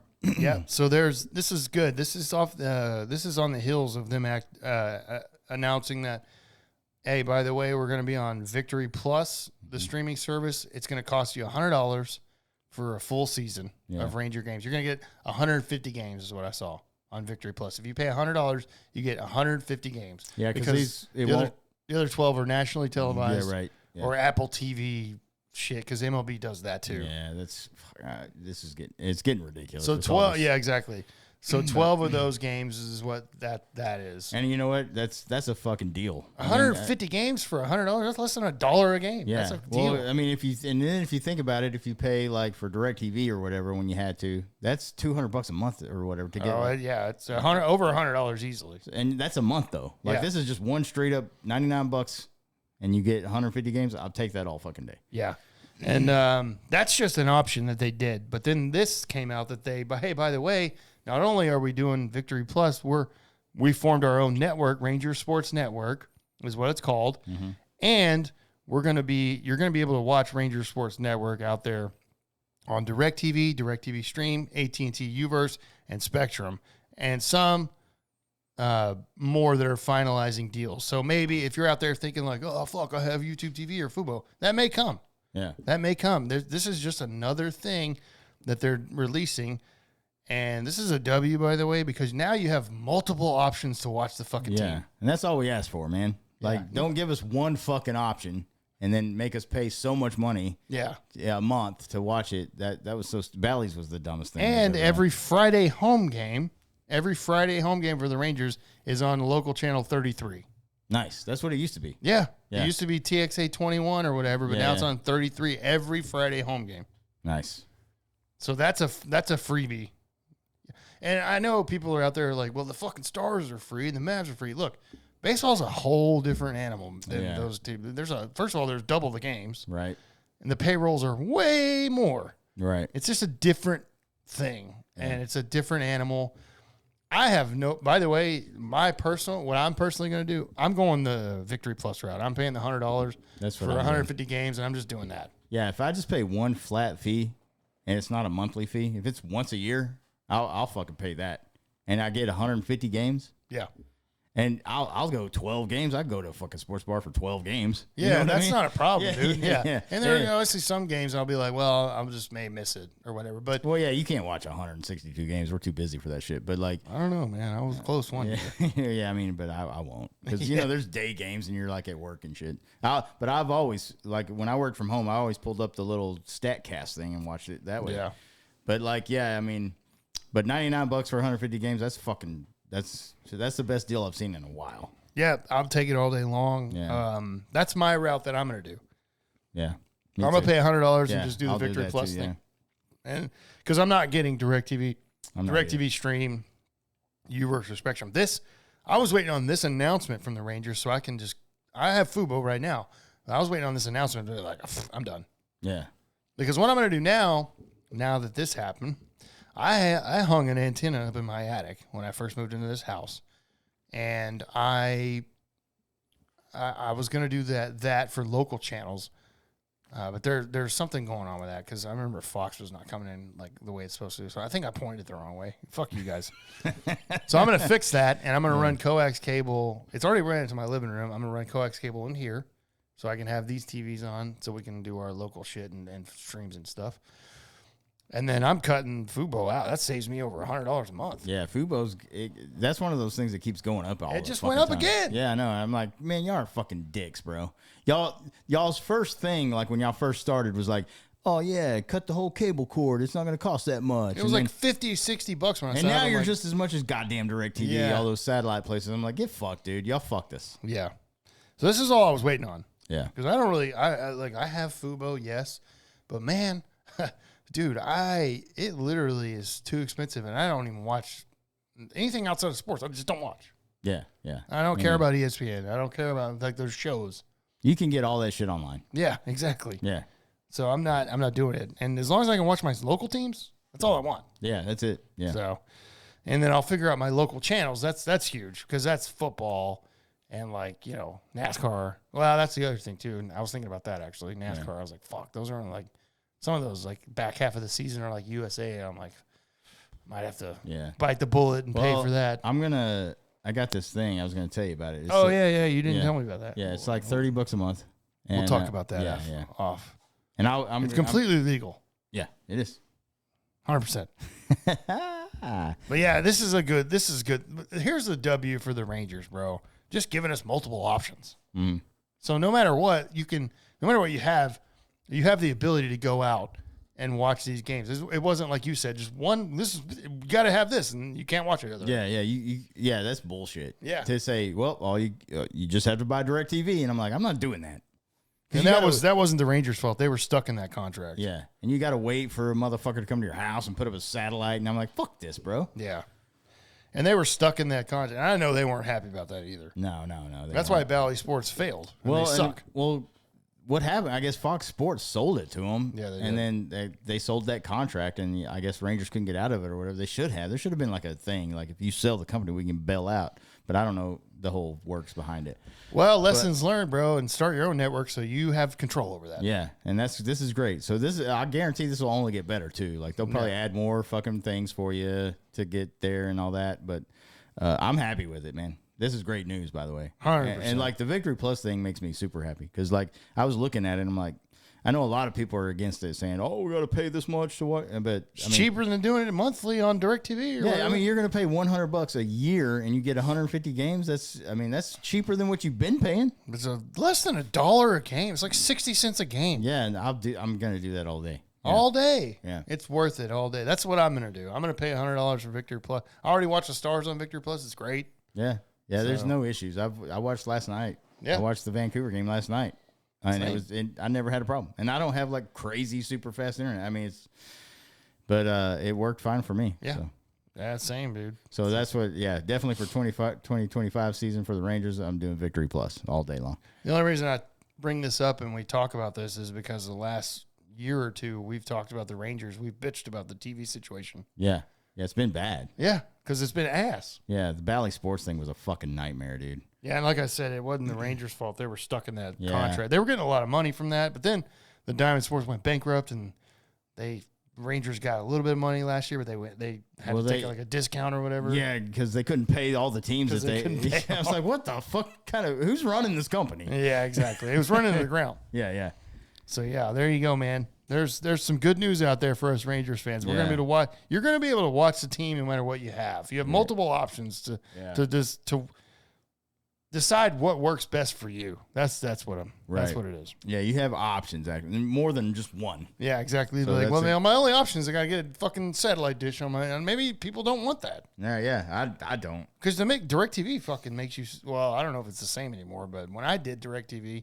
Because I had DirecTV. I had to sign like a 3-year contract. Yeah, that's what I had to do. And back in the day, though, back when I had to do DirecTV just to watch, Redskins games. Yeah. Because I had to get the Sunday ticket. Yeah, because you had to buy the ticket to watch your team. Yeah. And then, so that's the only reason why I had DirecTV. Now, ever since, now I'll just watch them whenever they're on TV, bro. Like, I don't fucking watch every game. And I'm not paying. Yeah, I know they do DirecTV on like Fubo now, but it's like so much more money, and I'm not paying that. Oh, the Sunday ticket? Yeah, I'm not doing that, dude. I'll do. You will whenever. I mean, I'm surprised. I'm surprised. I'm surprised. You should probably do. Well, I don't know. You probably won't. I mean, maybe next year we'll see. I'm gonna look at the budget, bro, and see what happens. Yeah, well, I was gonna say next year they might be on more. Yeah, broadcast. Well, here. that's the thing. Like, I didn't never have to worry about it because they sucked. So it's like, okay, I'm okay with missing that game. That's what I'm saying. They're getting better, so you might be like, I'm gonna watch this whole game. But yeah, if this team's gonna compete for the playoffs every year, then it's like, shit, I want to watch every game now. Yeah, I understand. Yeah, but I mean, obviously, I always follow their games and sure. I mean, but it's well, the red zone's so good. Yeah, they play, but it's not the same as watching every fucking minute of your team. But sure, whatever. Sure. Yeah. Hey, man, you're more than welcome to come over here because I'm not watching any minutes of the Cowboys. So yeah, I'll just log in to my thing with your TV. And I'm gonna just watch the old Commanders. Yeah, we can do that, and then on the other TV, I'm gonna buy this guy a Scary Terry jersey next year. Yeah, we can do that. No, I'm gonna be wearing a Josh Allen jersey. There you go. Because I was gonna say we can put your team on one TV, and then the Bills on the other one. Because that's what I want to watch. There you go. That'll be fun. Because I ain't watching the Cowboys, and you guys think I'm kidding. I'm not. No, this guy's out. This guy's checked out. Checked out, brother. And that's the right way to be if you're a fucking fan watching that team because it's fucking awful. It is. Just one more quick thing on the Rangers that came out yesterday, just real quick that I wanted to talk about. The Rangers, and this was reported actually by a local reporter, so this is legit. The Rangers have received calls from other teams regarding Leody Taveras and a trade. So they've received interest in Leody Taveras. Now, we've talked about this a little bit. My stance on this has been at this moment in time right now. My stance has been like, I've been tired of Leody Taveras anyways. I don't think he's that great. I know he's still relatively young and everything. Like but man, he's been here a little bit. But he keeps fucking up a little bit. He has had a lot of chances. Yeah, and that's fine and whatever. I mean, look, let me just put it this way: he was our starting center fielder for the World Series. He had a great year that year. He did, and I mean, people forget that a massive walk in Game 1 of the World Series that we won. The only reason we tied the game was because Leody Taveras walked, and that gave Simeon to come up, and then of course he struck out. But then of course Leody walking was massive because that brought up Seager, and that's huge. Yeah, when you turn the lineup over and you bring him out, and then of course everybody knows the end of that story. Yeah. One pitch, Seager fucking tied the game. One of the most beautiful scenes. I mean, that was one. I mean, look here. I watched that home run a lot. Yeah, because it wasn't just like he dinked it over the fence. He fucking murdered that ball. Fucking crushed it. It was like halfway the right field seat. That's a long goddamn home run. It was the definition of a no-doubter. Yeah, exactly. I mean, he knew it as soon as you seen that replay. He knew it. Yeah. So, anyways, they've received interest in Leody Taveras, so teams are calling about him. And the thing that makes this interesting is because of the luxury tax. So they could shed some salary here because they want to be under the luxury tax. They're currently about $6 million underneath that, give or take, because these are estimates. Mm-hmm. They're right on the edge of that, and so he signed that 4.75 or whatever. So do you trade Leody, bro? Because my only issue was like Carter is supposed to be the center fielder, but he can't hit lefties, and yeah, that's the issue. Like, who's gonna play that position? Because we don't know about Carter yet. Like, I would be, if Carter was a steady, consistent hitter against lefties all day long, I'd trade that kid. Well, we haven't seen Carter enough. I know everybody thinks he's the starter and everything, but like, he was awesome when he got called up. Yeah, huge part of the World Series run. Right, massive actually. He had a great run when he got called up. But then the second year we see him, 40 games, not that good actually.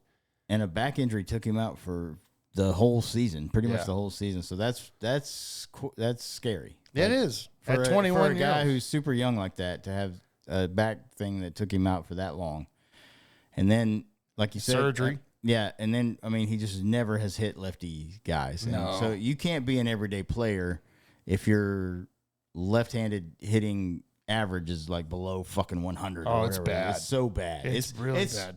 Astronomically bad. It's really bad. I was like, man, I didn't think he was that bad. Yeah, no. I mean, and I love the kid, man, and I'm rooting for him, and I hope he comes back. I hope he bounces back. Hopefully he does hit lefties better, but sure. At this moment right now, you got to have Leody because you don't have anybody else. You don't have anybody else to fill that role to hit. I mean, and Leody's not the greatest hitter of all time, but I mean, he's better hitting lefties than Carter is.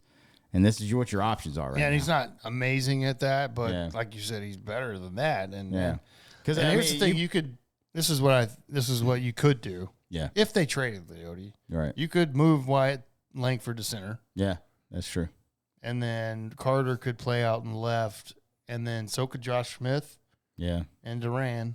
But that's not a really good option. That's what I'm saying. Your depth there is not great. No. So and I know what you're trying to do. If you trade Leody, you're obviously trying to probably get some kind of pitcher. And then there's nobody in the farm system that's going to take either the center field position or left field position if Carter is struggling with left-handed pitching.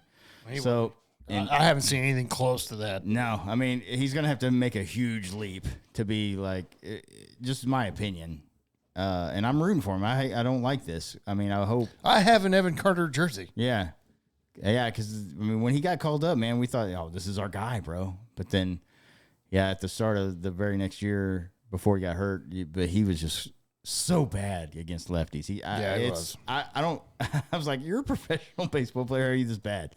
But I mean, some guys are like that, and you can't have he can't be every day. if he's going to not contribute if at you're all, batting .085 against lefties, man, I mean, that's a huge problem. that's an automatic out. Yeah. Pretty much. So Yeah, it is. It is. 100% it is. Yeah, I don't know. Would you trade? They may do it just because they may, for salary reasons, man. Yeah, I mean, and I get that. And if they can get like a prospect that's like high up, an outfield kind of prospect maybe or something in the deal, because I don't know what they're trying to look. I guess they're looking for pitching. That's what's been the thing. Oh, yeah. You need more bullpen help.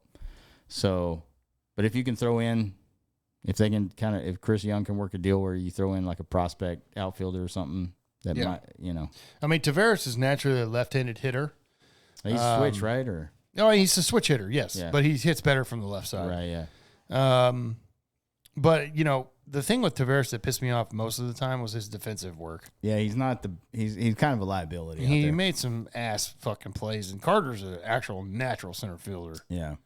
But yeah, as far as Tavares goes, last year defensive run saved was very down, 10 runs below average in more than 1,200 innings, and so there's other things out there that'll be favorable in his work. But I watch the games. I know what I see is what I see, and he was not good out there. He's making errors out there that a little leaguer would make, bro. And this guy's in the MLB, bro. You can't do that. Yeah. And so I would always yell at Tavares for this shit. And he's really not that great at the plate, honestly, dude. Really was not. Well, like I said, there's a shelf life for this guy. Right now, you're just because your options are so thin. You probably want to keep him just because he's been here for a few years. But I mean, he's not that guy that's going to take over that position. You're still looking. If there's, of course, if anybody comes around that's way better, you're going to take it. But right now, you just don't have any options. No, so none. I don't know what they're thinking of. Like, I mean, I imagine Chris Young because he usually has pretty good deals. But like, I don't know, man. It just and you can't even predict this because you don't know what Evan Carter is going to be like. You don't exactly. Let's see a full year of Evan Carter. We thought that was going to be last year, which going into last year we were like, coming off of the World Series, like, all right, man, Evan Carter is definitely going to take over the center field position, and then you have we all knew Langford was going to come in and start. I mean, he was just so good. Yeah. And once he made the team out of spring training, we were like, that's what we thought. Right. And he was very good. And the fact that he didn't win Rookie of the Year or get close is a joke. Yeah. But he's definitely locked himself in as a starter. Mm-hmm. There's no doubt about that. You already have Adolis Garcia in right field. He's going to start. Mm-hmm. He had a bad year, but he's going to start again. Yeah. And then that center field position, we thought for sure, like, Tavares is good and whatever. Like, I'm not saying that Tavares is a bad player by any means, but, like, Carter was supposed to be way better. Mm-hmm. And we just don't know yet. We don't know. Yeah. He had a really terrible second year. Even when he was healthy, he played 47 games last year. And when he was healthy and he was playing, I mean, I guess healthy, I'll put that in air quotes because how long was he dealing with some sort of back thing where he was like, I'm not feeling great. Yeah. But he wasn't good. He really wasn't. He wasn't the same guy that we saw come up in September of 23 that was just lights out. Yeah. So now I'm hoping. Of course I'm rooting for him. I bought an Evan Carter jersey. Yeah. Because I'm like, this guy's number 32 like Hamilton was. Yeah. And he's going to be he's so good. We thought this guy was going to be our next center fielder for the longest time. Mm-hmm. And, yeah. He still could be. He could be, yeah, sure. So I'm not writing him off by any means. But yeah, I'm all about like trading Leote because he's had his chance and he's just not taking that next step for me. Yeah. But like right now, I think you keep him on because you don't, like I said, who are you going to put out there? Yeah, I mean, the only person you put out there is Evan Carter. Yeah. And we that's just a huge Wyatt Langford could play center. Yeah, that's true. That's not his position though. Yeah, Evan Carter is a natural center fielder. You know what I mean? Yeah. I don't know. I mean, Wyatt can do it. There's no doubt. He did it last year. He played center field last year a couple games. Yeah. But I think he's more comfortable at left, if I had to guess. So, anyways, we'll see, man. There's a lot, but they're getting calls with Tavares, so that's interesting to. Yeah, I mean, we could get to the middle of the year, and who knows, man? I mean, there's no doubt in my mind that Chris Young is going to work some deals. Yeah, oh yeah, 100%. Especially if we're in the hunt. Yeah, depending on where we're at. But Yeah, that's an interesting thing, though. So we'll see. Very. I just wish we had more on Evan Carter to know, but that's just an unpredictable. That's thing. why I don't think you can trade Leota yet. Yeah, that's why I don't either, because you just don't know yet. And we got hit up on X with somebody who was saying that whole thing of like, yeah, you trade him, move Wyatt to center, play Smith or Durant in left, and I'm like, I get that, I understand that. That's a good point.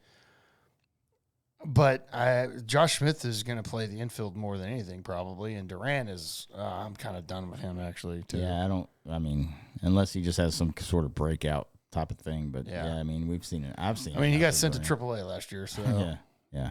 You know what I mean? Right. He's not. I mean, I like him, but at the same time, I'm just like, I don't know, dude. Yeah. So we'll see. I mean, it's a good point. I get it. There's other people who can play left field. I understand that, but yeah, I don't know. We'll see. It's not my decision. It's Chris Young and Bruce Bochy's decision. That's right. So, just real quick, one little quick tidbit before we move on to football. Blue Jays did sign Max Scherzer, 1 year, $15 million. So Mad Max, we already knew he was kind of obviously moving on, gone from the Rangers, but the Blue Jays gave him $15 million. That's a lot of money to give Max Scherzer, who, we don't win the World Series with that Max Scherzer. We love Max Scherzer 100%, but man, that last year that he was supposed to be here, he only gave us a few starts because he got hurt all the time. So I don't know how much he's got left in the tank. So $15 million it's a pretty big investment for some guy that's hurt a lot. Yeah. And it's because of his age. I mean, that's all it is. Yeah. Now he may start a ton of games. I don't know, but I mean, we didn't get that. Right. Yeah. I mean, he had surgery on his back, so he missed a lot of time and then he came back and he just made a few starts and got hurt again, and just seems like he's got a lot of health issues because of father time, bro. Right. That's all it is. And Max Scherzer is a Hall of Famer. Don't get it wrong. Oh, yeah. But father time, bro. It wins every time. Easily. So, yeah, man, that's pretty crazy to put a lot of money into that guy. And it's kind of a gamble. So we'll see. Is. But we see this all the time. Guys get paid, and then they don't, live up to it. So. Well, it's just because of age, man. Yeah, he's up there. So it's him and Verlander. Verlander got $15 million from the Giants. I'm like, what the fuck, dude? Yeah, it's fucking wild. The pitching contracts out there are crazy, dude. Verlander was like, Jesus, well, you're in San Francisco, so you may have $7 million of that actually between the fucking taxes. Yeah, they're gonna take a lot of that. Yeah, but still a lot of money. Mm-hmm. So, yeah, man, there you go. All right. Let's move on. Let's get into some football news and everything because, man, we'll have to get through this episode. It's a long one. Just real quick, one of the crazy things that came out this week, Justin Tucker, who kicked like ass this year. We may know why now. Some massage therapists have come out.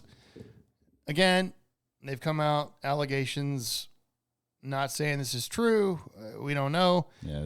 But he has been accused from several massage therapists, 6, at 4 different spas in the Baltimore area, have accused Ravens kicker Justin Tucker of inappropriate behavior and sexual misconduct during massages. What is going on with these massage therapists, bro, and the NFL players? Yeah, so an additional 3 more came out, so that's what it is. The total is 9 now. Wow. After that, and so yeah, these people saying like, hey, and again, let's not be stupid during a massage or whatever, inappropriate behavior and sexual misconduct means like you're either grabbing the massage therapist or asking for a hand job or something, or happy ending, whatever, right? And so obviously Tucker came out and said that this is bullshit. Completely false, unequivocally false is what he said. Okay. And a desperate tabloid fodder is what he said. I cannot be any clearer. These allegations are false and incredibly hurtful to both me and, more importantly, my family, Tucker wrote. So here we go again with this whole he said, she said stuff. And is there any actual evidence to this? But this is all the girls apparently. Okay, here. This is actually funny. The woman who filed this internal report told this newspaper that she was scared to speak out publicly at the time. The reason I didn't go forward, and by the way, this is like allegations from like 2015 and shit. Jesus. So it's been like 10 fucking years. Okay. Yeah. The reason I didn't go forward with it before was because I was terrified, the woman said. What if I'm the only one who comes forward? I'm just some girl, and I'm going up against the king of Baltimore. It's a stretch. I mean, Justin Tucker's great. Don't get me wrong. But yeah, the story is similar to the other stories told by the first 6 accusers who claim Tucker repeatedly worked to expose himself during sessions despite the massage therapist putting extra effort into keeping him covered. Multiple women also claimed he left ejaculate on the massage tables. So he jerked off. Yeah. Well, I mean, or he had them jerked off and it was on the massage tables. Bro, by the way, when I'm laying down on my back or whatever, my ejaculate goes on my stomach. Yeah. Not on the table. So what is this guy laying face down? But wait, but if they jerked him off, then they can't sit there and claim like sexual harassment, can they? That's the thing that we don't know. That's where like this story is like, is this actually true or not? Now there's 9 therapists that have come forward. By the way, why are you using 9 other? Isn't there just you pick one and then just stay with her so she knows and just make sure you tip her really well so she keeps her mouth shut? Yeah. I don't. 9 fucking therapists, bro. Well, I mean, I guess if they say no, you got to go to a different one. I mean, that's true. But apparently they didn't say no. Okay. Yeah. But anyways, Tucker came out and said, yeah, these are unequivocally false allegations. I cannot make myself any clearer that these are false. So, how you prove this is beyond me. I don't know. Yeah, I don't know. You know what I mean? It's not like he was in there like the dumbass of the week, the pastor last week, who was in actually in the actual place and they did a raid. Yeah. Then I'd be like, oh shit, Justin. I said, these are from 2015. This is over 10 years ago. Yeah, that's crazy. Yeah. Interesting. How do you feel about that? Over 10 years ago. That's wild. Yeah. I mean, what the fuck? Like, okay. Why didn't it come out before? Right. That's what I'm saying. And if what were you scared of? That's what I mean. I know she said because she thought she was the only one, and then it's the king of Baltimore, which is the wrong words to say. Yeah, this is a kicker. This isn't Lamar Jackson. Yeah, you know what I mean. In 2015, oh Jesus, who was the quarterback back then? Yeah, I don't know. Flacco maybe. Yeah, it probably was actually. So it's like right around when they won their Super Bowl. Yeah, I don't know, dude. What? Just another player in the. By the way, when I hear this shit, I'm not going to a massage parlor, bro. No, I'll be tempted and I'll be busted. Well, these days, man, you just got to be careful everywhere. You can't say certain things anymore. You can't even. Sometimes you can't even tell a chick, "Oh, you look great. You look beautiful," and then they're gonna fucking flip out on you. You don't know. I'll be like, I didn't say that. I just said you look pretty. Like that's what we used to say to chicks. Yeah, we had no issues back in the day. But yeah, pretty wild, man. Then another one. Obviously, the more other bigger one was Deshaun Watson was doing this. Yeah. Who like 20 something. Yeah, like 20 women come out again. I was like, Jesus. You're like, Jesus, how many fucking massage parlors in Houston, bro? Yeah, and at some point, it's like, dude, is this like another thing? At some point, though, you got to be like, Jesus, man, is this true? Yeah. What? It might be. Maybe try a different route, bro. Like go to a different business. Or maybe get some prostitutes. Mm-hmm. They're okay with you paying them to blow you and stuff. That's what they do. It's what their job is. Yeah. It's wild. And legal, by the way. And go to like... yeah, these guys got a ton of money. Go to the fucking bunny ranch. Yeah, go to the bunny ranch where it's legal. Yeah, what the fuck? Jesus, man. I mean, that's what I would do. That's a plain fly. If I'm a fucking NFL athlete, bro, and I got just like obviously massive income. Yeah. I'm going to the bunny ranch. Well, Lamar Odom did it. Yeah. I mean, what the fuck's wrong with that? There's nothing wrong. It's legal. It's legal, bro. You do what you want. By the way, it should be legal anyways. And I'm obviously freedom. Yeah. I'm not gonna marry a chick and have her have my shit when she leaves me, bro. Freedom. I'm gonna be like, I'm just every weekend. When I don't have a game, I'm just flying out to the bunny ranch and getting laid. I don't know, man. It's pretty wild. So this is crazy because it's a kicker. And you're just like, Jesus, this is the last person I thought would be some sort of allegations would be Justin Tucker. But now we know why he may have been kicking like ass this year, bro, because he really wasn't kicking good this year. No, he was off his game. This wasn't his best year, that's for sure. Yeah, so I think it was the misconduct He knew it was going to come at some point. He probably got the heads up like, hey, man, this is coming out after this season. Yeah, there's some of these ladies are coming forward. So, bro, get ready. And he's like, oh, God, I can't make a fucking extra point now. Yeah, more to come on Justin Tucker. That's right, bro. More to come on Justin Tucker. Yeah, we'll see what happens, man. All right, so moving on. Let's get to Super Bowl. This is Super Bowl 59. I know everybody's so pumped about this Super Bowl because we have a great matchup. We got a great matchup, bro. We got the rematch from 2 years ago. We mentioned this last week because we knew after the NFC and AFC championships who was playing. So we got the Eagles and Chiefs once again, Super Bowl 59 on February 9th. So this episode will come out obviously before, and then the next episode after this will be after the Super Bowl, so we can talk about it and stuff. Yeah. So yeah, man. Once again, this Super Bowl is in New Orleans. So it's down there in the old New Orleans, Louisiana. Game kickoff is 6:20 Eastern, so 5:20 Central, typical time. Of course, there's planes going off behind me in my house. Can you hear that on audio? You probably can. That's very loud, yeah. Yeah, after all these plane crashes, I'm like, oh God, there's an airport close to me. Oh no, there's a couple of things. So, anyways, obviously this next week, or excuse me, not this week, but this next week. Oh no, excuse me. Yes, this week with the this episode audio comes out on the 4th. Let me just catch myself. Yeah. This begins media week leading up to the Super Bowl. Right. So we'll see a lot of that shit going on, and then of course we've got our Super Bowl halftime show is Kendrick Lamar.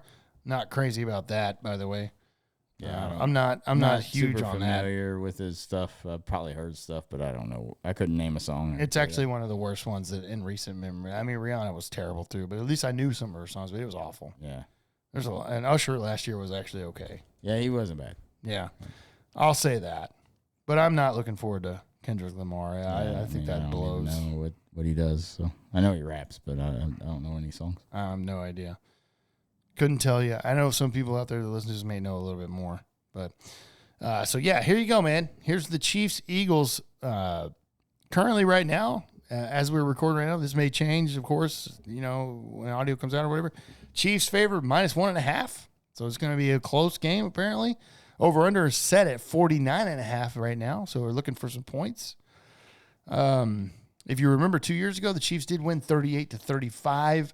And the reason they won 38-35 is because guess what? The Chiefs got a fucking call, a penalty it was not holding, by the way. No, I remember seeing that. Yeah. So there you go, Chiefs fans. Yeah. It was a good game though. At least that's what you hope for. I guess, it was for a the good Super game. Bowl. You don't want to fucking blow out on the Super Bowl, but yeah, sometimes it happens. But it was a good game. But yeah, that call was bullshit for sure. It certainly was the worst fucking call of all time. Now, let's get into the fun stuff. I'm not going to go through like scoring, player props, game props, MVP. That's just, we all know who that's going to be. Like MVP prop, for example, MVP bets. Obviously, Mahomes is going to be favored. Hurts is going to be favored. Barkley's going to be up there. Yeah. Kelsey, probably not that high up actually because he sucks for some reason. Yeah, when was the last time a tight end got MVP for a Super Bowl? Yeah, exactly. I don't think it's ever happened. I mean, it could happen. Yeah. He could somehow have 3 touchdowns or some shit. Right. But what I mean? usually those go to the quarterback. Or the running back. Yeah, or the running back. Like, I could see Barkley winning that. Yeah. Oh, yeah. 100%. Easily, yeah. Yeah. The fun thing that we always do is the entertainment props. Yeah, that's what we those always are go always through. fun. Yeah. I don't. Who's singing? Do we know who's singing the national anthem? I got it right here. Perfect. It's coming up right now, baby. Because that's what we do. We go through these right here. So the coin toss. This is the first one right here. Coin toss. It's always a bet you can do, heads or tails or whatever. And that's always fun to look at, right? It's basically an even bet, by the way. You're not getting anything. It's an even bet. Yeah. The one thing I will say about this is you got to kind of string that with like a parlay or something. Yeah, it's plus 100, bro. It's an even bet. Like if you bet 50 in, you're probably getting that back. Right. But I will say this: the trends that I have here, the coin toss has been tails in 30 of the 58 Super Bowls. So 52% of the time, it has been. Good Lord, that's a lot. Yeah, it's been tails 52% of the time. So a little edge Little heads for tails right there. All right. The Chiefs have won the coin toss in each of their last 3 Super Bowl appearances. Okay. So if the Chiefs are calling it, or they're not calling it, go against that. The Chiefs have won coin toss and the game in each of the last 2 seasons prior to that. The last team to win the coin toss and win the game was the Seahawks. So the Chiefs have some coin toss luck on their side, okay? Nice. All right. All right, National Anthem by John Batiste. Who the fuck is that? Good question. I have no idea. John Batiste? Mm-hmm. John Batiste. Because remember, what was it last year? Was it, what's his name last year? Country guy? Was it Chris Stapleton? Yeah, Chris Stapleton. Yeah. That was awesome. He was good at that, right? Yeah, he was. Yeah, he did good. Yeah. Amazing. Amazing. But okay, I gotta think. Batiste. You know who that is? I've never seen this guy in my life. Okay, well, we don't know who this is. An American singer-songwriter, multi-interested bandleader, composer. He has recorded and performed with artists Alicia Keys, Stevie Wonder, Prince, Willie Nelson. So somebody that everybody would know, but not really. Yeah, I mean, I've never heard of this guy. Okay. Never even seen a picture of him, actually. Let me see if he's got, let's see. This is where we'd have a producer be like, throw a picture of this guy up, Right. please. I don't even recognize him. He's got 6 studio albums. Okay. Let's see. His first one. I'm looking at a picture of John Batiste right now. I do not recognize him. His first one came out in 2005.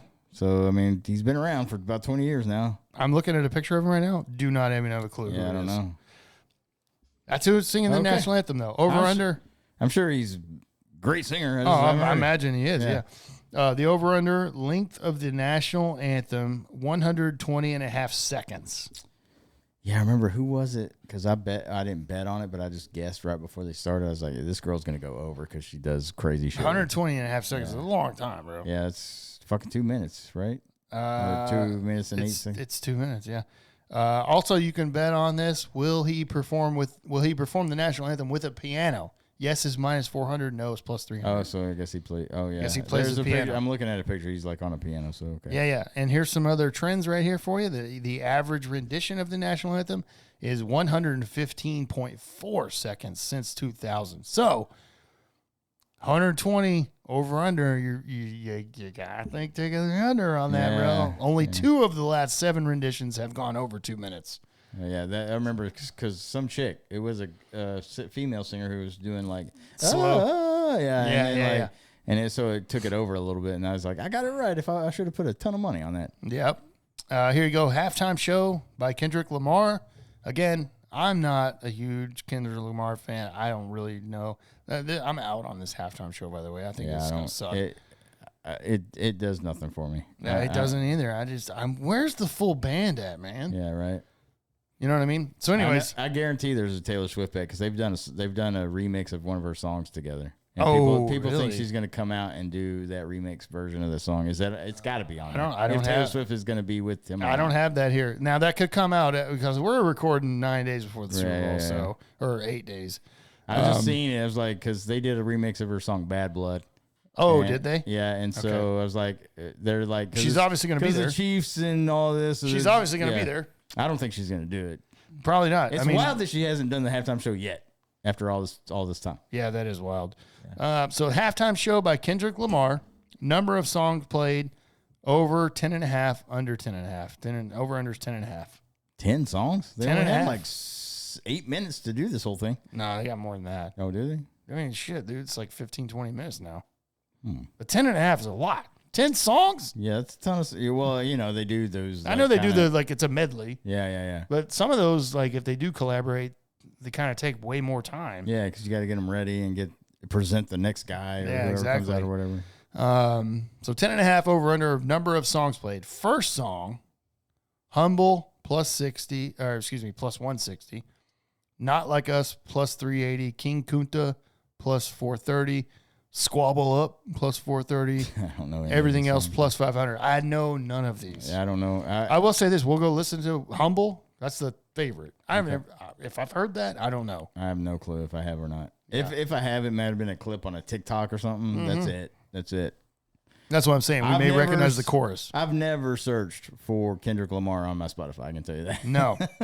That's the first song. The last song has a bet as well. Not Like Us, minus 160. So that has to be popular, right? Yeah, that's like his closing. All the thing, Stars plus 210, Savior plus 470, King Kunta plus 490, all others plus 500. So Not Like Us is the favorite for ending the halftime show. I've never heard that either. Yeah, I mean, we'll listen to this stuff because I don't know. Will Drake? This is another bet right here. Will Drake release his song on Super Bowl Sunday? Yes, plus 370. No, minus 600. Yeah, is there something going on with Drake? Yeah, there's like I did see something like because they said I think there's like a beef between those two dudes. Oh, so he's trying to steal his thunder? Yeah. Okay. So that's the thing. And then I think somebody said that Kendrick Lamar may do some kind of thing about just kind of dissing him on this halftime show. So who knows? But And one thing I will say, I don't know anything about it because I couldn't name a fucking Drake song to be. I know I've heard him. I've before, heard of Drake though, but I haven't heard a song. Like I mean, maybe I've heard clips, obviously, but right.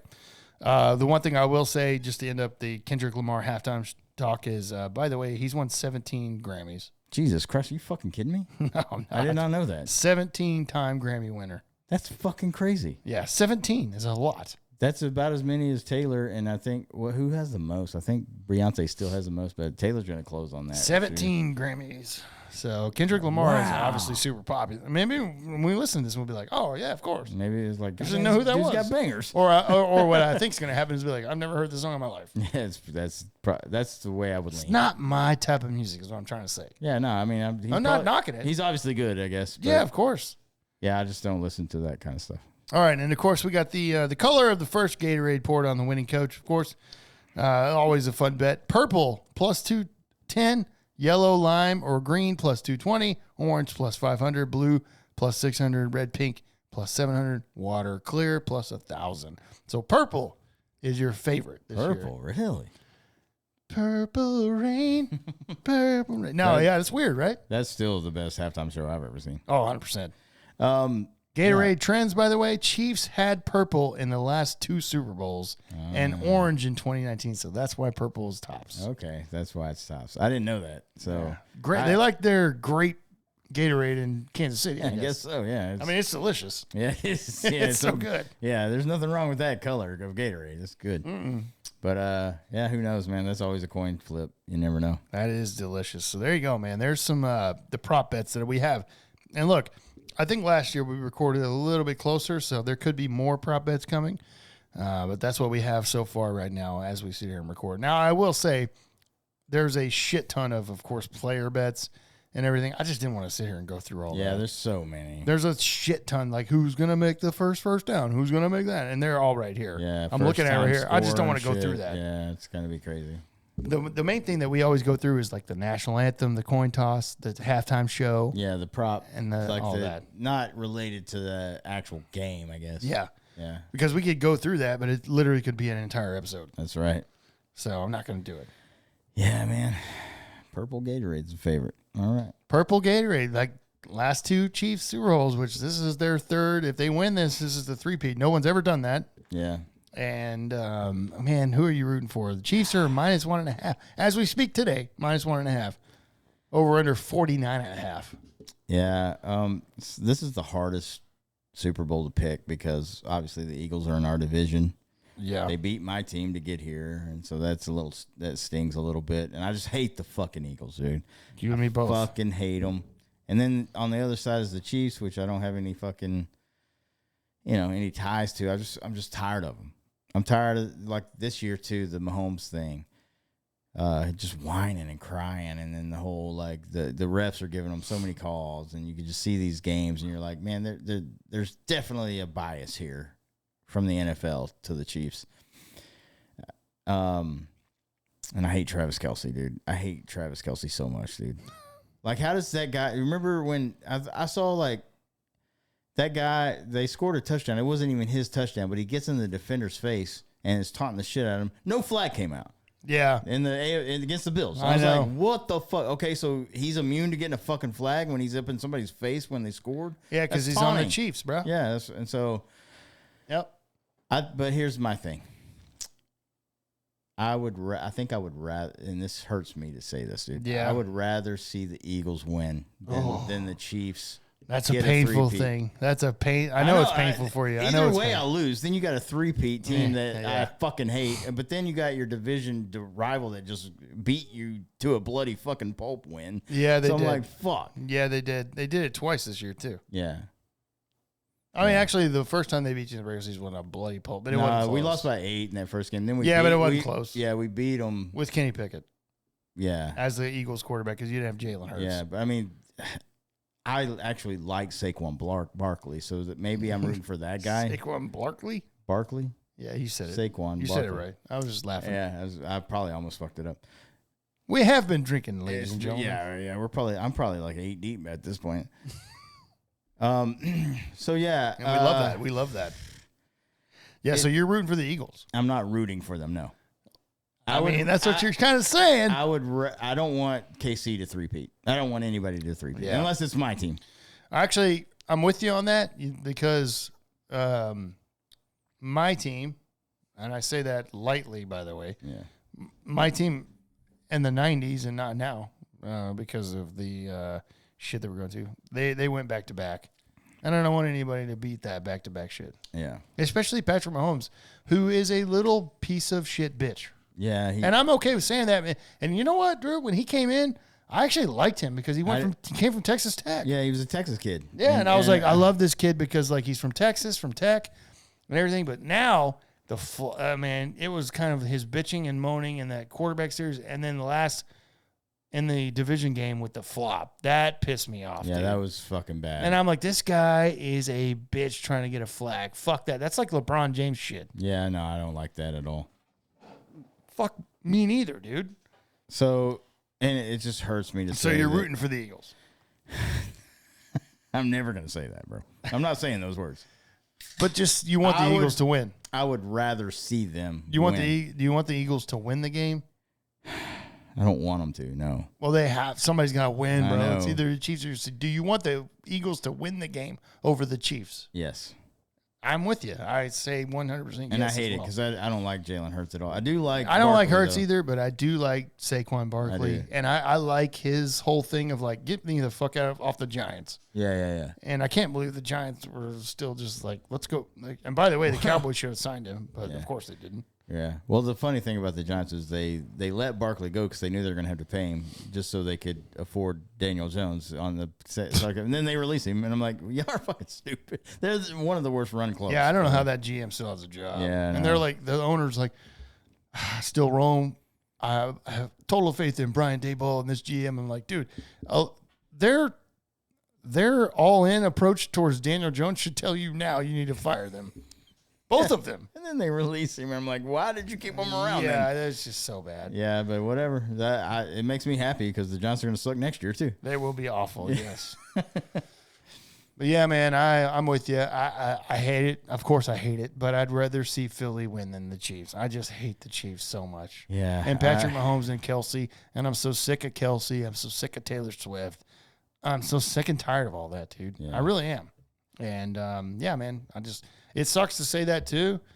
I don't like Philadelphia. Their fans are shit. Yeah, it's such a shit Super Bowl, and it is. It's bad. 2 years ago, it was a bad Super. I remember 2 years ago, I remember thinking like, yeah, I'd rather have KC win again because I hate Philly that much. But now I hate KC so much. 100%. 2 years ago, I was all about KC because I was like, fuck the Eagles. But now this year, I'm like, motherfucker, dude. Yeah, Kelsey, Mahomes, and just Yeah, it's Andy Reid. I mean, Andy Reid's a great coach, though. Yeah, no, I mean, he's doing well. I mean, that's why they're so successful. But it's like those fucking players on that team, I can't stand, dude.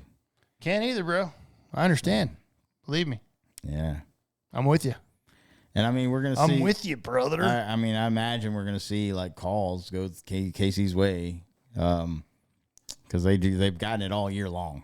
100%. So we'll see what happens, man. I hope it's a good game, though. Maybe, hopefully, it's like a high-scoring, like exciting game at least. And then, like I said, just let the Eagles, I guess. Fuck, man, it fucking hurts. Pains you to say that, doesn't it? Especially since they beat your team. It makes me want to fucking throw up, dude. Especially since they demolished you. Yeah, because most points in an NFC championship, by the way. That's right. Sucks that it was your team. It It had to be somebody, bro, and it was your team. But I mean, like I said, it just lays. I can lay my head down and I have to know that my quarterback didn't fuck it up. No, he did not. It was definitely not. Believe me, Dallas fans have all that. Yeah, Dak would have thrown 3 picks. Oh, at least ours were 3. I'd have been like, why are we here? Yeah, Obviously. Yeah, you're never gonna get there with Dak, by the way. No, dude, who are you talking to? But anyway, yeah. All right. I guess, yeah. I mean, I'm excited about. Like, there's a lot of people that have out there. They're like, boycott. I'm boycotting the Super Bowl, and I'm like, yeah, you're full of shit. Yeah, you're gonna watch on Sunday, Super Bowl Sunday. You're gonna turn it over on that Super Bowl, bro. Man, I'm still gonna drink beer. Yeah. Hopefully the goddamn commercials are funny then, because. Well, we know. That's been a hit, swing and miss. Yeah. The only funny ones that we know that are coming, like Shane Gillis is going to be in some. Yeah. Which is like Bud Light commercial, whatever. I don't drink Bud Light, but he's hilarious. Yeah. And then we'll see what else comes out, but they're not as funny as they used to be. It's never going to get close. You know, a lot of woke stuff. I mean, today's TV is all woke. They're trying to be. So, man, some of those companies spend so much money, and I'm like, that was not even funny. Yeah. And they spent $15 million or whatever they did. Yeah, it's wild. Or however much. I mean, God, their yearly budget's probably pushed towards that. Yeah, probably. You know what I mean? It's pretty wild. So we'll see, man. All right, dude.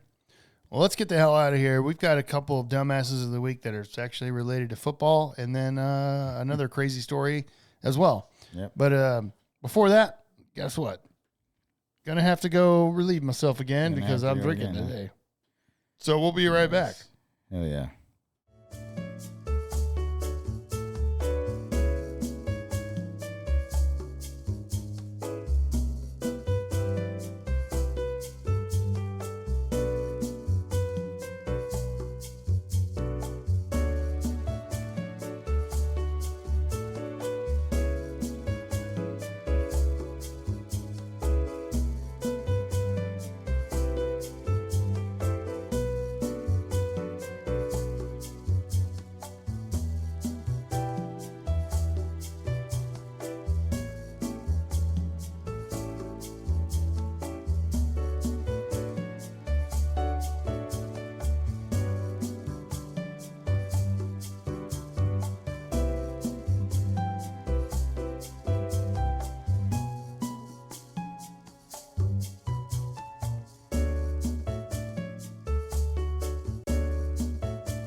Okay.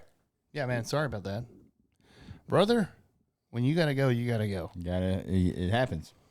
All right. So let's end this episode. We've got, obviously, we do this at the end of every episode. We do the whole either dumbass of the week or crazy story, whatever. We kind of ended on a fun, entertaining little note, you know, and we got a couple of those today as well, which is always great.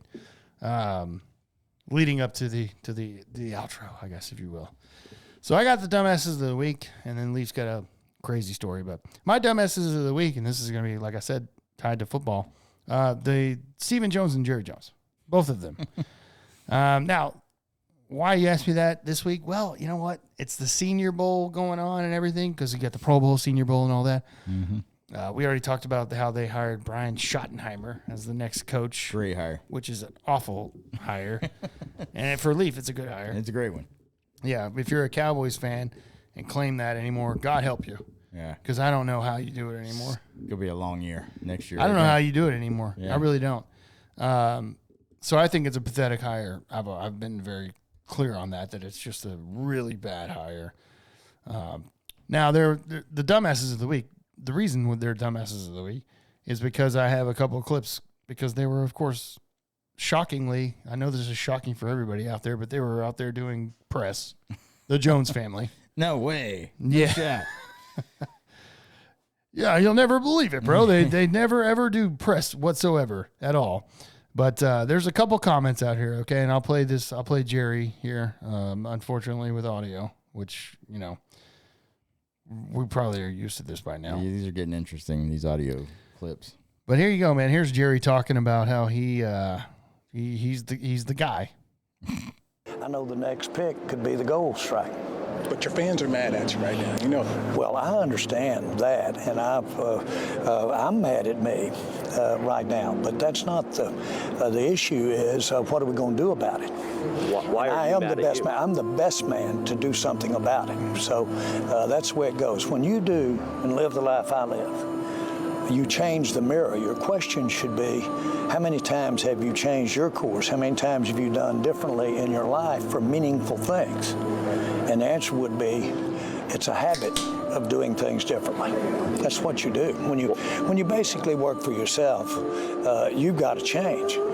There's no joy in Mudville if you're not in the mirror. There's no joy. Of what you're doing and what you're motivated by is get to be a part of, in this particular case, championship. Get to be a part of it. You know, the hardest thing about success is being around to enjoy it. So there's some comments from Jerry Jones this past week, and he's the best man to do the job is what he says. Yeah, and then he also said, well, you got to change, which he has not done that ever. And why is he saying that? Why do you think he's saying that, dude? Well, like, does he believe anything he says out of his mouth?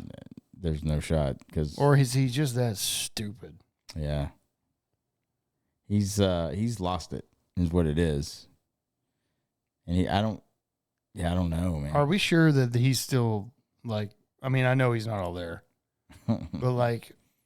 What do you take away from that as a fan? I don't know. Yeah, because he said, you got to look in the mirror and you got to change, but he hasn't changed ever. He's never changed. 30 years. He's the only thing he's done is keep the same course and be like, I'm not the problem. Yeah. I've got everything that I need right in front of me and all that. And I was looking for Stephen Jones comments, and I had them, but I lost them, I guess. I had the video, but I lost the video. Oh, no, hang on 1 second. I sent it to somebody today.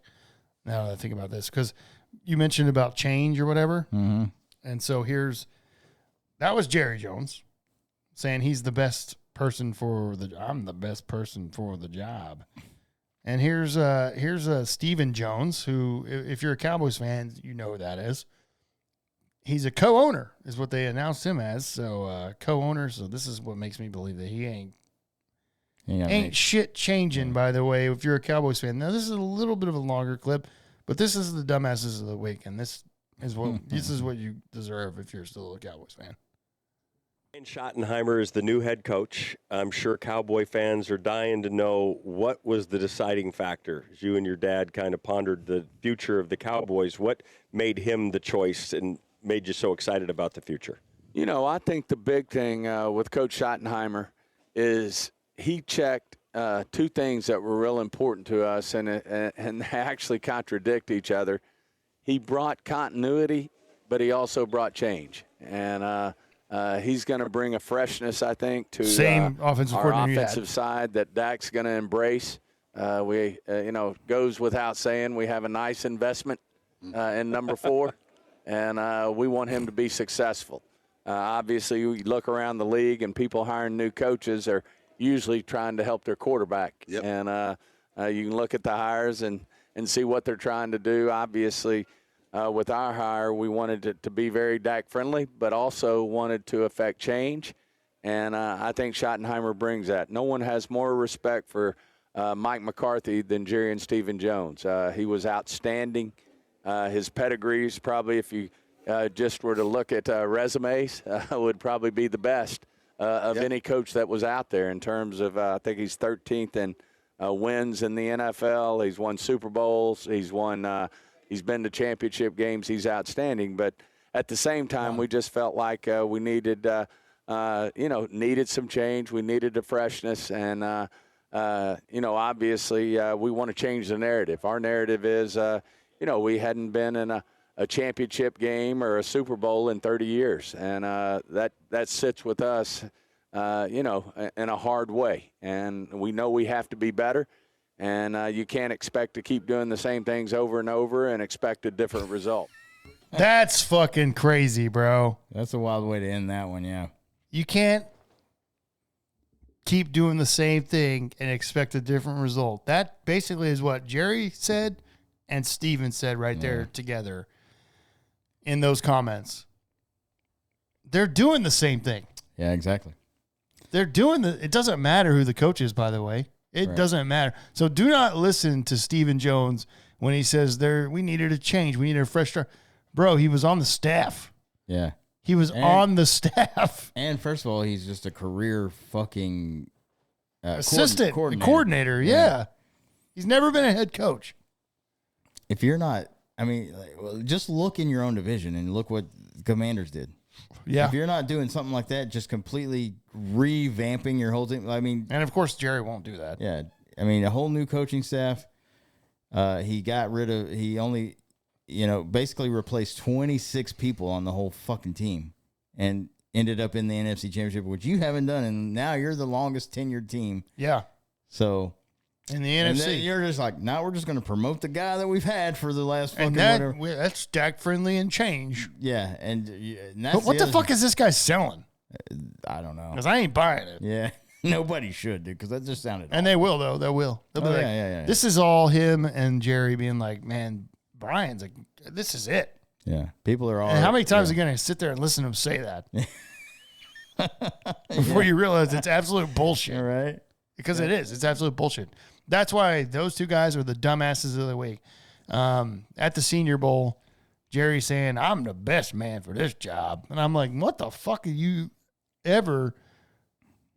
There's no history there to back that up, douchebag. Yeah. And I'll say that because I don't care. Jerry's a fucking idiot. You had, okay, how long? When it comes to football. Yeah, how long has he owned the team? Since 1988 or 89. 89. Yeah. And you had 5 good years. Right? Mm-hmm. 5 good years. That's it. Yeah, 95 was the last year. Yeah. Yeah. You had 5-6 good years. Mm-hmm. Well, 89, you went like 1-16 or 1-15. Yeah. Well, yeah. Jimmy Johnson's first year, we were like 1-15. So you had like 5 good years. That's not a good track record, bro. No. You got 3 Super Bowls out of it, which was great, but like. But it wasn't even him. It was Jimmy Johnson, man. Yeah. It's well documented. Obviously, Jimmy Johnson had a massive hand in that. I'm not saying Jerry didn't, give the okay or whether that was pre-salary cap. Yeah. So obviously, he was the owner. Right. He gets, but I don't think he was as hands-on as Jimmy Johnson did the Herschel Walker trade.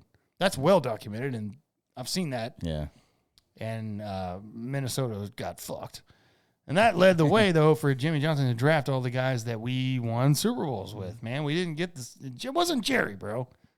No. So, Yeah, it's wild. So, and he hasn't done shit since that. No. And I don't know how you fire a guy after he goes back to back. That was the craziest thing I ever saw. Yeah. I mean, as a guy who wasn't a fan, I was like, that's great, you know? Yeah. You just like... I remember my dad being like, he first fired Tom Landry and now this. And he's Yeah. like, I'm kind of done. Yeah, yeah. So I was like, wow, man. But yeah, that's bad, dude. I mean, they just keep going over. It's all lip service, bro. Yeah. And yeah, like if you're still a fan and you're like thinking, oh, Stephen Jones is going to be the guy. Obviously not, dude. He doesn't know what he's talking about either, dude. He's got so much of his dad. He's ingrained worse. Yeah. He's worse. Yeah, he's like, Brian Schottenheimer brings change. No, he's been on the staff the whole time. He's been on the staff, and then he's like, and obviously our narrative is we haven't made the championship game and can't keep doing the same things, expect different results. I'm like, yeah, he's on the staff. You guys do all this shit, dude. Yeah, like, and there's you no didn't change. do any interviews. You did no interviews, basically. Yeah, I just can't stand him, bro. Yeah, you didn't even talk to the top guys out there for the head All coaching. the guys out there, you didn't make a phone You call didn't to. call the top coordinators that are like the hottest coordinators And in there the was game. some great. Ben Johnson's the hottest guy, and you I don't would have even given him a fucking blank check, bro. I'd be like, come coach the Cowboys. 100%. I was Yeah. like, please don't hire that guy because I would have been scared at that point. Yeah. But no, well, I mean, who knows? Because Jerry fucks everything up. But like, Yeah. I was like, how do you not even just fucking talk to You mean the you're dude? not scared of Brian Schottenheimer? No. Bro, When the Cowboys roll into town, you're not Dude. going to be scared? our teams have flipped, and I'm fucking excited. Yeah, they have, about that. 100%. I expect, I mean, obviously this is way early, but Yeah. the Cowboys may win 5 games next year. That's Yeah. it. I don't see them doing very well. No. Yeah, there's no way, bro. Brian Schottenheimer, bro. Jesus Christ, that's awful. Yeah, it is. He's never been a head coach, dude. And don't sit there and like you look at social media like, man, I like him after the press conference and everything. Dude, Dave Campbell sounded that way in the press conference. And we went All 5-11. of They all sound like that. What do you think they're going to sit up there and be like, yeah, we're going to do a shit job? Yeah, right. Yeah. Yeah, we're just going to fucking be bad. Man. Bro, it's like our buddy Aubrey said last week or whatever when we were hanging out. It's like, there is no goddamn way that Jerry Jones just hid this diamond in the rough for that long, and now all of a sudden he's a head coach. And I'm like, no one else wanted to talk to this guy, bro. No, yeah. He didn't do any interview anywhere else. Yeah. I'm like, yeah, that's so true, bro. Yeah, Schottenheimer, he's got interviews lined up with the Raiders and Saints. And and like everybody. Jerry Jones is like hiding this guy. He's like a diamond in the rough. Like, yeah, it's, by the way, he's not young by any means. Yeah. Like he's been around for 20-something years. Yeah. He's As a coordinator, as an assistant, and all that. He's not anything special, bro. So Yeah, I don't. I remember because you called it though. You're like, they're gonna do the worst thing that you can do. they're gonna hire the wrong person, Yeah. and they did, of Yeah. course, because you know what. And the rumor out there now is we wrap this up so we can move on to the crazy story because these are the dumbasses of the week for Yeah, sure. they're- The Dallas yeah. Cowboys in general, and Stephen and Jerry Jones. The rumor out there is they lowballed McCarthy on money and years, and McCarthy was like, "Get fucked," and he walked, and then they were like, "Oh shit," Yeah. because they thought McCarthy would take it. Mm-hmm. And that's a rumor. We don't know if that's 100% accurate. Right. It would make sense because Yeah. Jerry doesn't like to pay these coaches Right. ever. Like I said last week, I was like, I guarantee you Brian Schottenheimer is making like bottom 10 salary coaches. Think so? First time head coach. Yeah. They're not paying this guy that much. No. No fucking way. And I guarantee you it's exactly what Jerry Jones said at the end of the year. It's like base salary with incentive things that kick in. Yeah. That's what Jerry wanted to do. Why the fuck would you do that when this has no bearing whatsoever on your salary cap and you're worth $17 billion net worth, Jerry Jones, and your team is worth $10 billion? Why do you cheap out on coaches? I don't know. It makes no sense. Well, no that's sense. because all the good ones aren't going to take that guy's shit. And I don't understand that because I remember back in like 2003 or whenever it was, after we went 5-11 3 years in a row, and I was like, Dad, what the fuck, bro? Yeah. And then all of a sudden we saw one day, we didn't have Twitter or X or whatever. We didn't have Facebook, none of that. We just were watching SportsCenter, and all of a sudden we saw fucking Bill Parcells and I'm like, oh. And me and my dad were like, that's the next head coach. Obviously, he had to pay Bill Parcells that day Yeah. because he was a huge Super Bowl winning coach Mm-hmm. who probably made some cash, right? And that kind of put us on the right trajectory. I don't know what happened with him, bro. Where he's like, I'm not paying anybody. Yeah. Fuck it, I'm not doing that. Dumbasses of the week. There you go. Jerry Jones and Stephen Jones. And you heard it here first. You heard the comment. I mean, you didn't hear the comments here first, but you heard it here first. Dumbasses of the week. I'll stick to that till the day I die. They could be the nominees every week. And they may be again soon. Because they get in front of a mic every time you fucking put it in front of their face. Yeah. How many owners are out I'm there? surprised that we haven't got them on. They'd be like, an opportunity to get in front of a mic? And say dumb shit. Yeah, say dumb shit. And we'll act like we're fans and be like, oh, yeah. Yeah. We'll eat it up, bro. Yeah. It's wild. Fucking idiots, man. Shit, Fuck man. you. Fuck you, Jerry Jones, and fuck you, Stephen Jones. Yeah. That's bad. There you go. Both those. Go Bills. Yeah, go Bills. Go Bills. All right, man. So crazy story of the week. Pretty wild story. This is up in Michigan. A Michigan mother was shocked when she woke up in the morning to find not her boyfriend, but a stranger in the attic of her home. Ashley Strong told the local Fox affiliate that the incident happened on Tuesday, January 21st, around 6 a.m. local time, when she woke up and discovered the stairs to her attic had been opened. This is my nightmare. Yeah, this is a nightmare. I wake up and something like that is like wide open. I'm like, what the fuck? Yeah, especially like an attic, because it's not the easiest thing just to pull that down. It doesn't come down by itself. No, it does not. It shouldn't, anyways. Yeah. So she goes, I was thinking maybe my boyfriend had come home early from work. I guess he works overnight or something, because this was 6 a.m. Or she goes, David's son, I guess is, they don't clarify. Maybe that was her husband's kid or something. She goes, I pulled down the stairs and I started to climb up them. And I said, what the? And then it wasn't my boyfriend's voice that responded. I'd be fucking freaked out. So then, this is what happened. She goes, instead, I found an unknown man inside the attic. She claimed the man had his back toward her and his hood up. She further claimed he reached behind. Fuck that. Yeah.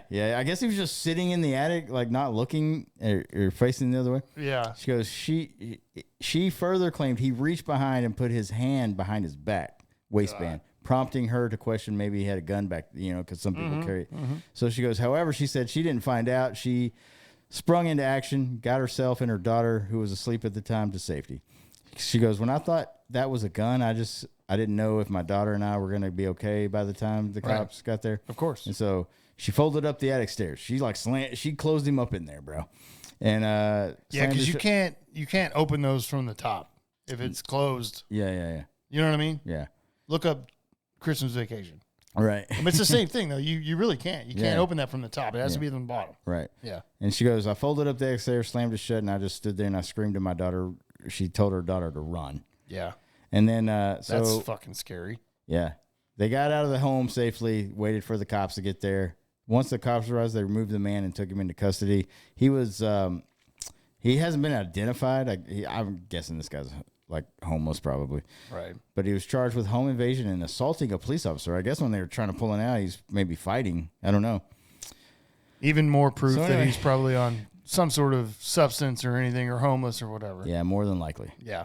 And then the woman claimed she didn't know the man how he got into the how That's my question. I was going to ask you after you're done reading. I'm like, how the fuck did he get in the attic? Yeah, it doesn't say. Okay. Yeah, I was wondering if they did like an investigation to see if maybe a window was broken or something, or I don't know. I can't imagine the house was unlocked. Yeah, well, that's the thing is my attic access is in my garage. So you have to get in my garage. And there's no way to get in my garage unless you open the garage door. Right. Or break into my house and go through the mudroom, which I'm going to know that because I have an alarm. Right. Yeah. Yeah, I was wondering, how does she not have an alarm? Everybody should have one.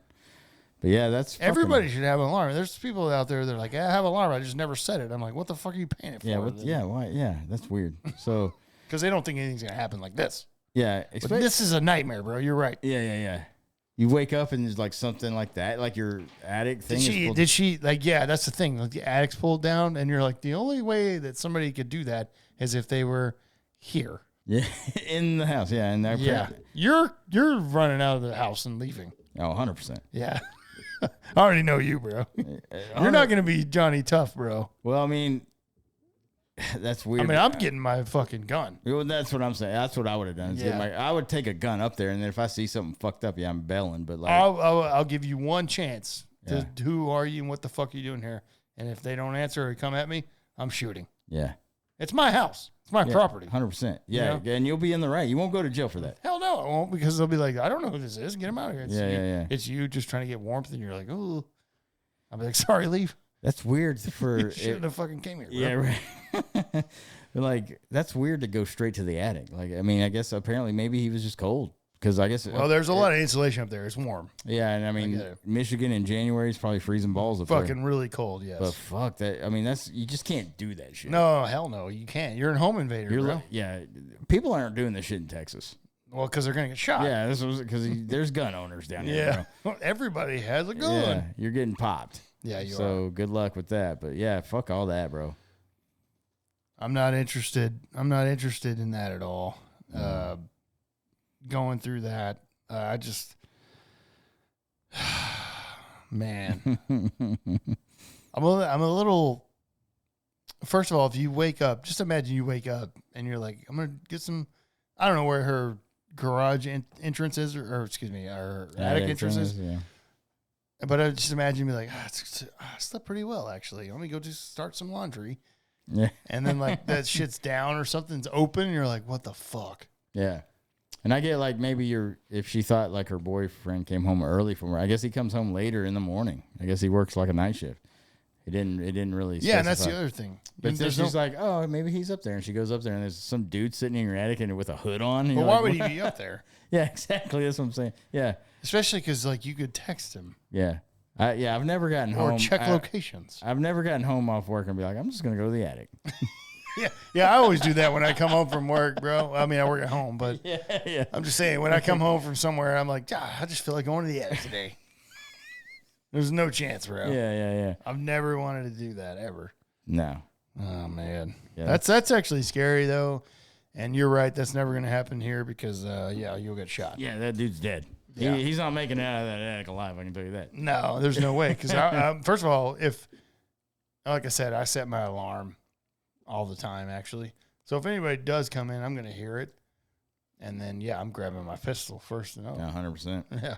And if I don't know you and you don't fucking tell me who like, you are, I'm going to shoot you. Yeah, I'd be like, especially if I say, who the fuck are you? And then he reaches to his back, I'm firing. 100%. I'm emptying the clip in that guy's back. Yeah, I'm definitely doing that. Yeah. I mean, that's just called self-defense. Yeah. And then you're going to be fine. Yeah. It's my life or his. Yeah, 100%. It's over. Yeah. And if I have my kids in the house, and that's the other thing. You're protecting your kids, too. Yeah. Yeah. One of us is dying, and it's not me. Yeah. I hope not, anyways. Right. You know, you never know. That's wild. I'm going to go out fighting, bro. Mm-hmm. Falls through my fucking, I shoot him. Falls through my fucking thing because he falls through the 2x4s. And like, damn it. Now I got a fucking blood trail and I got to fix this goddamn sheetrock and shit. Because you can't sue that guy. He has no money, I'm sure. Yeah, of course not. Well, he's dead. So. Right. I shot him. I guarantee he's not a millionaire if he's hanging out in your attic. I got all this blood trail rolling down. I'm like, fuck, now I got to fix it. I got to pay for that. Of course I lose money on this. Exactly. And his family, somehow, some way, the family of that guy that broke into my house sues me and I lose money. Yeah. I'm like, of course. Yeah. Somehow that works. Yeah. No, that's fucking weird. Yeah, it is. It's crazy. All right, man, let's get the hell out of here. It's been a hell of an episode. Whew. 174. We knew it was going to go longer. Yeah. We had a lot of shit to get to, man, but we love doing this, bro. It's fun. And it's so much fun, and we'll do it always, forever. As long as we don't die. It's a lot of fun. Hey, man, thanks for listening. We really appreciate it. We're changing it up. I think this episode's going to be on YouTube. I think we're going to upload it at the same time that we upload the audio. That's what we're going for. That's a new so that's kind of a new thing, and I'm not really going to edit the video. I'll see if I can do, like, you remember how you watch on YouTube, you can, like, on the bottom of the YouTube video, you can be like, there's, like, chapters or whatever. Yeah. I'll see if I can do that. All right. I'm going to try it. I'm going to play around with that. That may work out a little bit more. Sounds like a plan. Yeah. So we'll see. But yeah, man, we're going to go with that. Did you just rip ass? I did. I'm sorry, bro. This is terrible in the studio right now. It's bad, guys. That's a chapter. Leaf rips ass. Yeah. Sorry. Fucking I had asshole. to, bro, because it was... You couldn't just hold it until you got out of here. No. Cool. Because we got so much longer to go. And I was kill me now. Yeah. It was one of those that was like sitting right there and it was I understand, but But I've been ripping ass all the episode and it hasn't stunk. And That's the first time. That's the first I time. thought I was like, oh, this will be the same, but no, it's not. I can smell it myself. Yeah, that's my bad, guys. You can't smell it, but same thing. Yeah. Thanks, guys. Appreciate your support now. Yeah. No, anyways. So that's what it is. We're going to record, or we're trying to release the video with the audio and see how it goes. That's it. So if you like watching video, then we're on YouTube, please. YouTube.com/@Eskimo Brothers Podcast. That's the YouTube channel. Please go out there, hit subscribe. That's completely free. You don't have to pay a penny. Mm-mm. And all that does is help us. And we would really appreciate it. Especially the other thing you can do on our video, there's a little thing that says share, copy link. Post that on your socials. It's totally free. And just say, like, man, I listened to these guys this episode. I mean, it's a long episode, but they're funny and it's great. And we love them. We really appreciate that. The other thing I want you to do out there, please go out to our socials and hit the like and subscribe button, whatever the hell, follow. Instagram, Facebook, and TikTok @Eskimo Brothers Podcast. Please do that. And also, if you're on X, formerly known as Twitter, it's better as X, though, because Elon Musk is the man. 100%. @Eskimo Bros Pod. That's us out there. I talk shit all the time to people. I have fun out there. Well, actually, I try to be nice, but I also have fun. Yeah. Leaf pops on there every once in a while as well. Yeah. And that's what we do. We just have a good time. And we want you to hit follow on us out there. Maybe, just fucking maybe, if you go out there and hit retweet or repost or whatever the hell they call it, just maybe one day we can fucking get monetized on there. Because I would love to do this episode on, or these episodes on X and get paid by Elon. That would be great. Elon, God knows Elon's got the money. Yeah, definitely. You know what I mean? Yeah, he's worth like $200 billion. So he's worth so much goddamn money. But then, of course, we'll always keep the audio versions up, Leaf. We always will. That's right. They always get released, unless it's like a special thing. But like most of the time, we're at Tuesday mornings. We'll drop those audio episodes out there on like Spotify and Apple and Amazon. Those are the big ones out there. If you listen out there on any of those, go check it out and give us like a rating, 5-star rating. Hit us with 5 stars, and then if you can write a review, which you can on Apple for sure, write a review. Just write down how funny the episode is. That helps a lot with the algorithms and stuff. For sure people who are does. looking for like podcasts that are kind of like ours. So do that for us. Yeah, man, and then we'll see how this goes. We're releasing the audio and the video at the same time. I'm pumped about it. I mean, I love it. And all you fucking loyal guys out there, we always appreciate you, man. And you new people out there, we welcome in and we love you. And just hit that subscribe button. That's bro. right, man. We're gonna keep pumping it out for you. That's what we do. That's what we do, bro. And we'll, we're toying around the idea of going live for some other stuff. We'll see. It's just hard. It's just hard to do Sundays and shit like that. Yeah. So yeah, we may do some NASCAR stuff. Maybe we'll see. And then and baseball stuff maybe on like the weekends where we don't have to work the next day. It gets hard, guys. Yeah, I mean, we're getting up there. So, like, trying to pound beers while we're doing stuff is... And trying to work the next day. It's just, it's hard. It's getting rough. It's getting hard, boys and girls. So we love you. Thank you guys for hanging out. And we'll see you next week with a brand new episode, okay? And make sure that you follow us out there. We love you. Cheers, everybody. Cheers. This has been another episode of the Eskimo Brothers Podcast. Thank you for listening, and be sure to follow or subscribe to the podcast on your favorite podcast streaming service. And until next time, remember, an Eskimo Brothers bond is worth more than gold.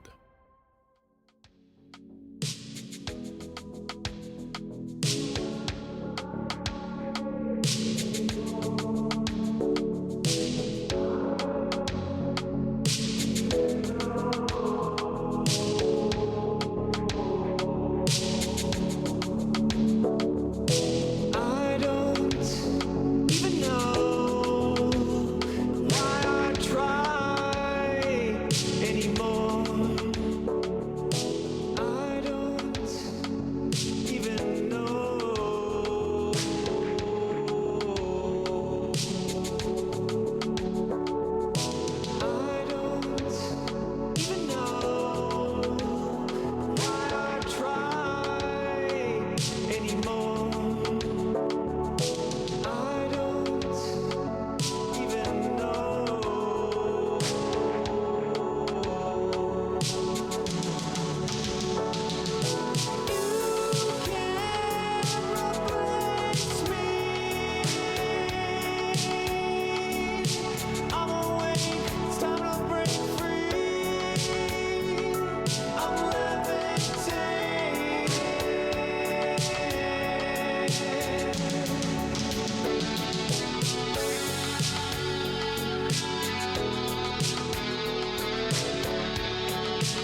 Peace.